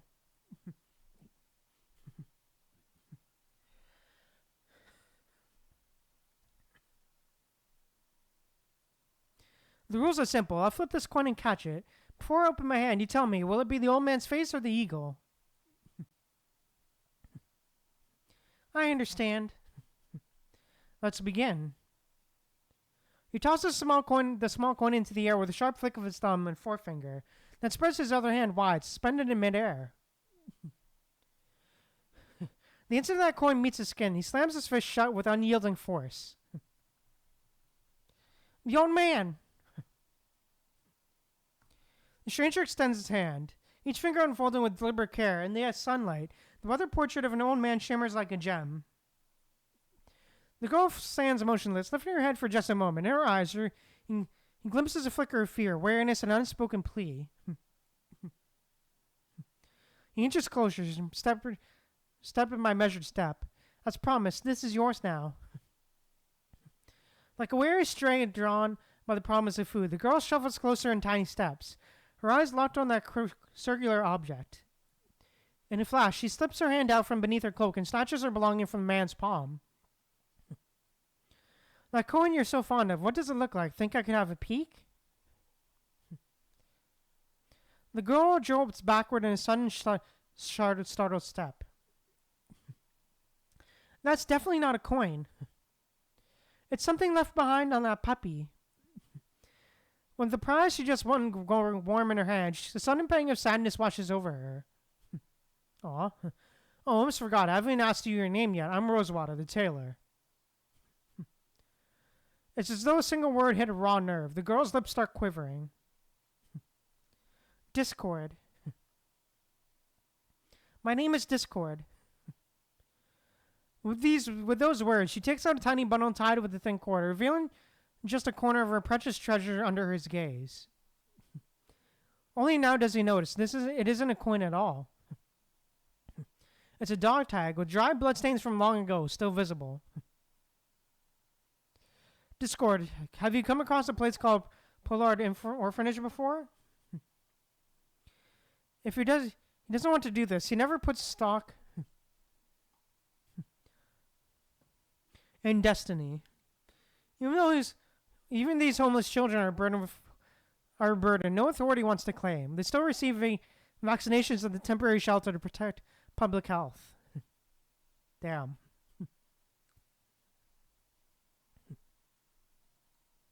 Because of this, every potential candidate's file is documented in exhaustive detail. But luck is beyond genetic measurement and is one of the key factors in the lateral screening process. The instant he poses his question, he has already condemned the girl. Yet he has no choice but to follow through. Alright. Interesting. Outskirts of Los Parados, Pollard Orphanage. The psychological assessment is finished. Candidate Discord has successfully cleared the final evaluation. Take her to see the others, and don't forget the plastic restraints. Then go over the basic rules with her again. Oh shit, kidnapping? Leaving the rare paper files on the desk, a woman steps away and exits the room. Rosewater keeps his eyes fixed on the anatomical chart hanging behind the door. The vivid hand sketch illustration is unsettling. A tangle of red, yellow, and white forming a bizarre petal-like shape. It is the human brain. May the Lord forgive us. I don't think he will, man. Young Discord again. A training uniform isn't bad at all. Compared to some ragged cloak, the thing is practically comfortable. Yet for children who wander the alleys, cleanliness, that's almost offensive. The clothes they expect to be grimy but comforting are instead polished smooth, like the carved reliefs you find in a gaudy entertainment hall. First rule, you must remain in either a standard uniform or training fatigues at all times, unless it's after lights out. Second, follow the instructor's whistle in every command, no exceptions. Third, you must strap your wrists to the bed frame before you sleep, so the wolves won't feast on you in the dead of night. Damn. A slender, well-defined hand offers a bright orange-yellow bar, roughly the width of 2 fingers. This is your dorm. 2 Tomorrow at 5 on the dot. The whistle sounds for wake up. Meet in the courtyard for morning drills. Don't be late. She peers at the flat, ordinary-looking tool, curiosity flickering in her eyes as she wonders what that might be. She doesn't notice her contact slipping out of the room. Nor does she sense the growing cluster of hostile stares creeping ever closer. Hey, new kid. Hey, I'm talking to you. Didn't you hear me? At the command of the two leading the group, the gathered children surge forward, driving the girl into a corner by the door. Where are you from? She stands there, a bit out of it, her thoughts still lingering on the slender piece in her hand. Maybe it's because this is the first time in days she's had a proper meal. The woman, dressed in lavish attire, just brings her to the deserted orphanage cafeteria for a spread of ham slices, mashed potatoes soaked in gravy, and crushed chocolate cookies. The sudden rush of sugar seems like a luxury her mind can't quite process, slowing her down considerably. Could she be mute? The ringleader ends her remark with an exaggerating, mocking laugh. The children burst into laughter. It's not really out of malice. It's more like they're simply following the crowd. I can speak. After a pause, she lifts her head and offers the simplest possible reply. So you can speak after all. I guess that makes you a dope instead of a mute. When do we start letting dimwits in here? The old hag's really gone off her rocker. The suffocating brutality is a whole new extreme, especially when set against the calculated apathy the adults once displayed. Listen up, Polar doesn't take in freeloaders. Make sure you finish that reflex training properly. Only then can we eat well, sleep well. If anyone starts slowing us down, Will... She lunges forward, practically flattening Discord against the wall. Damn.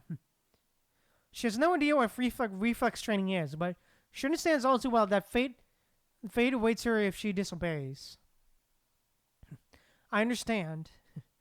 The newcomer's voice is utterly devoid of emotion, sounding almost mechanical. Damn. Their brazen malice feels like a punch landing on soft padding, leaving the bullies completely off balance. What are you holding in your hand? Sidekick spots something odd about the girl's other hand and roughly wraps his fingers around it. He's so strong that Discord can't help but be taken aback. A group of unfamiliar kids seizes the tag. Give it back! No sooner does she shout than she feels her arms locked in place by the culprit.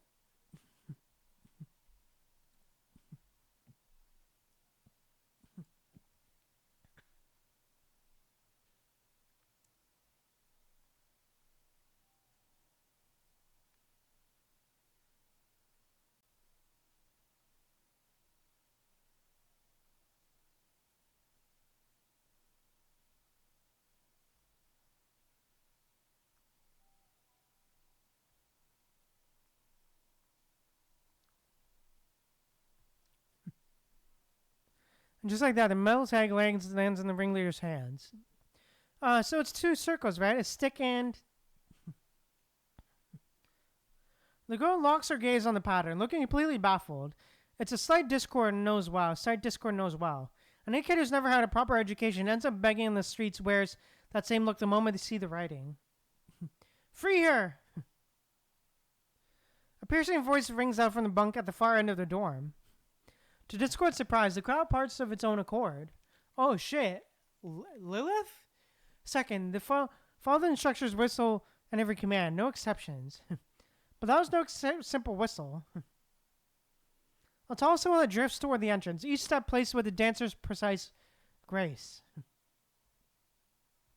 Compared to those rowdy brats, they might as well be from another planet. Hello there, I'm Eleanor. Welcome to Pollard. A stranger graciously offers a hand to Discord. The ones who used to torment her feel no trace of that same delight. They shrink away, as if they just caught a whiff of some unseen plague.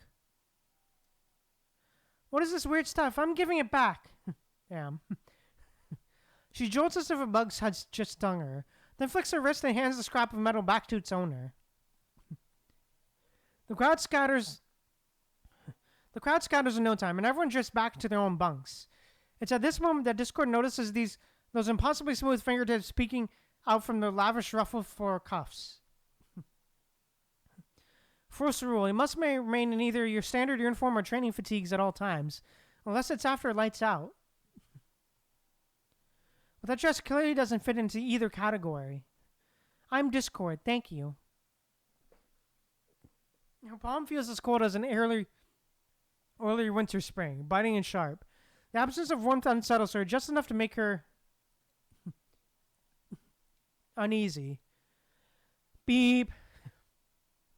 A piercing whistle echoes through the corridor. No further instructions are needed. The children move in lockstep like precision-built machines carrying out the same routine. Interesting. Jackets off, neatly folded, tucked into the wardrobe. A top of the integrated forearm terminal on their undershirt, bedding unfurled. They lie down. Every sound they make is perfectly synchronized, without a single moment out of place. Bedtime already, huh? When she snaps out of it, she realizes it's just her and Eleanor left standing in the room. She reaches for the zipper on her training suit, only to feel a cold hand gripping hers. Damn, alright. Shh. She gestures for Discord to wait just a moment. A chorus of crisp clicks echoes through the dim dormitory. The children, nestled under their blankets, carry out their last bedtime ritual, pressing one wrist against their metal bed frame, snapping up the orange band into place with a swift flick. What appears to be a sturdy frame instantly folds in on itself, taking the shape of a handcuff. Come on, your bed's right next to mine. Right here next to mine. Discord's gut feeling says that maiden suits the boy's figure in front of her. She can't even recall which club she picked up that word from.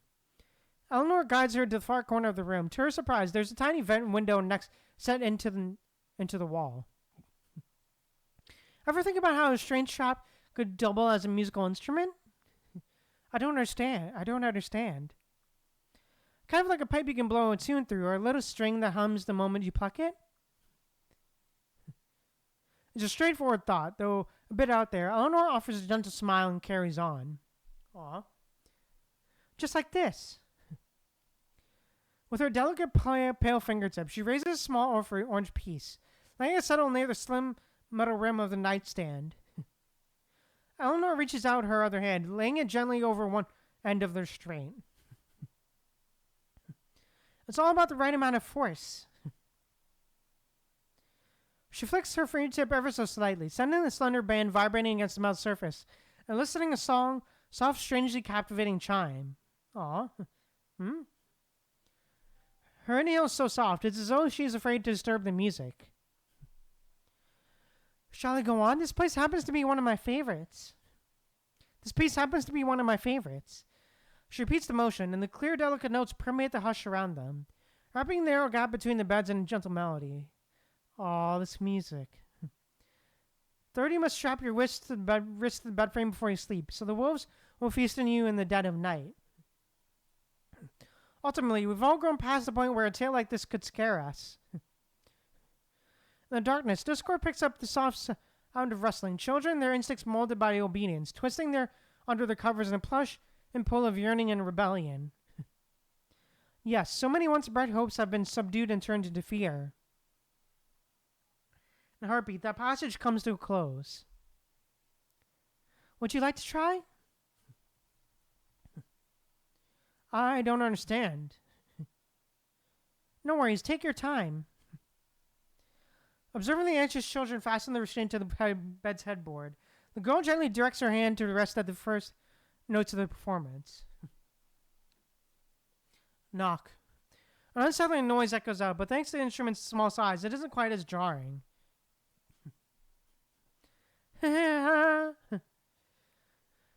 See, it's so easy to make it sing.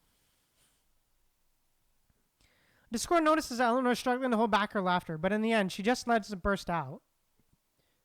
A life of hardship has sharpened her senses, allowing her to pick up even the faintest trace of malice. Yet to her ears, there's not a hint of ridicule in that laugh. It's only the warmth in this otherwise frigid dorm. For reasons she can't quite explain, Discord suddenly recalls the cafeteria's towering mound of hot mashed potatoes smothered in gravy. I guess it's even cozier than a belly full of mashed potatoes. But now it feels off. Doesn't it give the same ring to it? She blushes, feeling a bit self-conscious. Then how about you play backup for me next time? Alright, I'll give it a shot. Silver-haired girl before her seems like a bird cloaked in sheer veil, reaching out to her through the endless gray hush. Eleanor gently takes her hand and strums the slender, warm-hued instrument again. Honestly, no matter how I play it, the sound stays so flat, it's nowhere near pleasing to the ear. But in Discord's memory, the melody is tender and soothing, almost like a lullaby. Before long, soft snores drift through the room. Silken strands of moonlight filter in through the round vents, leaving a fractured lunar glow across the wooden planks. Hey, alright. Aw. So this Eleanor, is she the one who later became Eleanor Sinclair, the heiress to Las Pardos? Yes, after her adoptive parents passed away in an accident, she's then taken in by her adoptive father's sister, Mozano. She had been missing ever since. It seems certain that she and Mozano met in their end of Las Pardos during the height of their outbreak. Who would have guessed that the little blue-haired girl has such a heartbreaking past? That phony look on the woman can't stand creeps back onto his face. How can this institution possibly allow a candidate who breaks the rules to do whatever they please? Collins abruptly changes the subject. It's connected to our training program. Knowledge can be taught or even erased, but only conditioned responses stay branded deep within the nerves. We don't contaminate the specifically chosen minds with indoctrination. Instead, we keep each candidate's body in working order through obedience trials and mandatory fitness trials. The body is nothing but a vessel for the mind. Such cold boldness. I like it. I don't recall asking for your running commentary. This protracted account casts her as the keeper of the past, if only for a fleeting moment. In that instant, the woman briefly reclaims her lost majesty. Hey, there's no need to get worked up. I'm still dying to know how the story concludes. Progress on the death row inmate experiments crawls along in a snail's pace. These so-called mad scientists think they can skip straight to uploading, merging, or even transferring memory. Pure fantasy, if you ask me.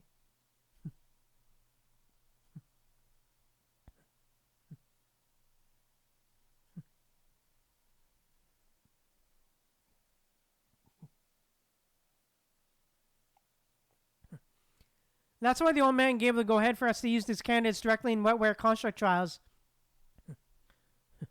when the moment is right.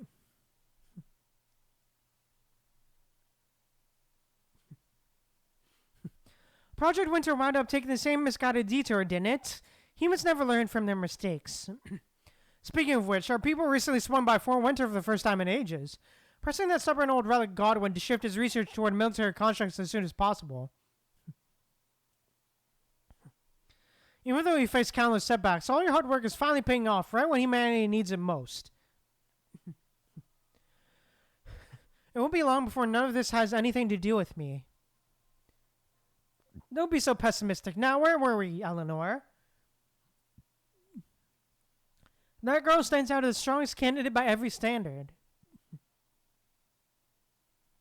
We hold dance classes to improve their physical coordination. They don't need to grasp chords or notes. They just need to follow the melody and match their movements accordingly. For long, we realized that after just one session, Eleanor can recreate the music on her own portable device. French Frank's IQ scale, B7 behavioral recognition template, assistance quantification cognition. And every test, Eleanor outperforms all the other candidates. Oh, I see how it is. That poor girl who's about to have her brain cut open first. She's pretty unfortunate, isn't she? If she wants to doll herself up or do something outrageous, well, let her knock herself out. He pays no mind to her exaggerated eye roll, firing back with a deadpan jab. But the experiment the old man is counting on never happens. Still not finished. I'm about to run out of space in my report. Alright, what's with that true tune Eleanor played for that blue hair kid? I had no idea you could still find the time for something so idle. A very classic choice, nothing special about it. Franz Liszt, Tannhauser Overture. Oh, shit. Liszt? Huh. Oh, shit, okay. Interesting. That was a pretty cool way. No lie, that was actually really cool to see Discord's backstory there. And also Liszt? Is our Liszt related to that composer, music composer? Because if so, damn, okay. Huh. But, yeah, overall, man, just great stuff. But, yeah. The music was great, the art was great, and just, I love it. I'm loving it so far. But, yeah, I think with that said, I will be streaming again on Wednesday. As I said before, I will be streaming again on Wednesday at 3 p.m. EST for some more Wuthering Waves. We will be finishing in 2.6, I believe. We'll try to finish 2.6 at least. And then, yeah. I think that's really it. So, yeah, thank you guys so much for sticking around for the long stream. But, yeah, thank you guys so much for watching. Thank you guys so much for watching. If you enjoyed, please drop a like on the stream. And also, if you want to see more, be sure to drop a subscribe. And also, let me know what you thought of stream.com is below. And thank you guys again so much for tuning in. Remember to stay humble, be kind to people. I'll see you guys later.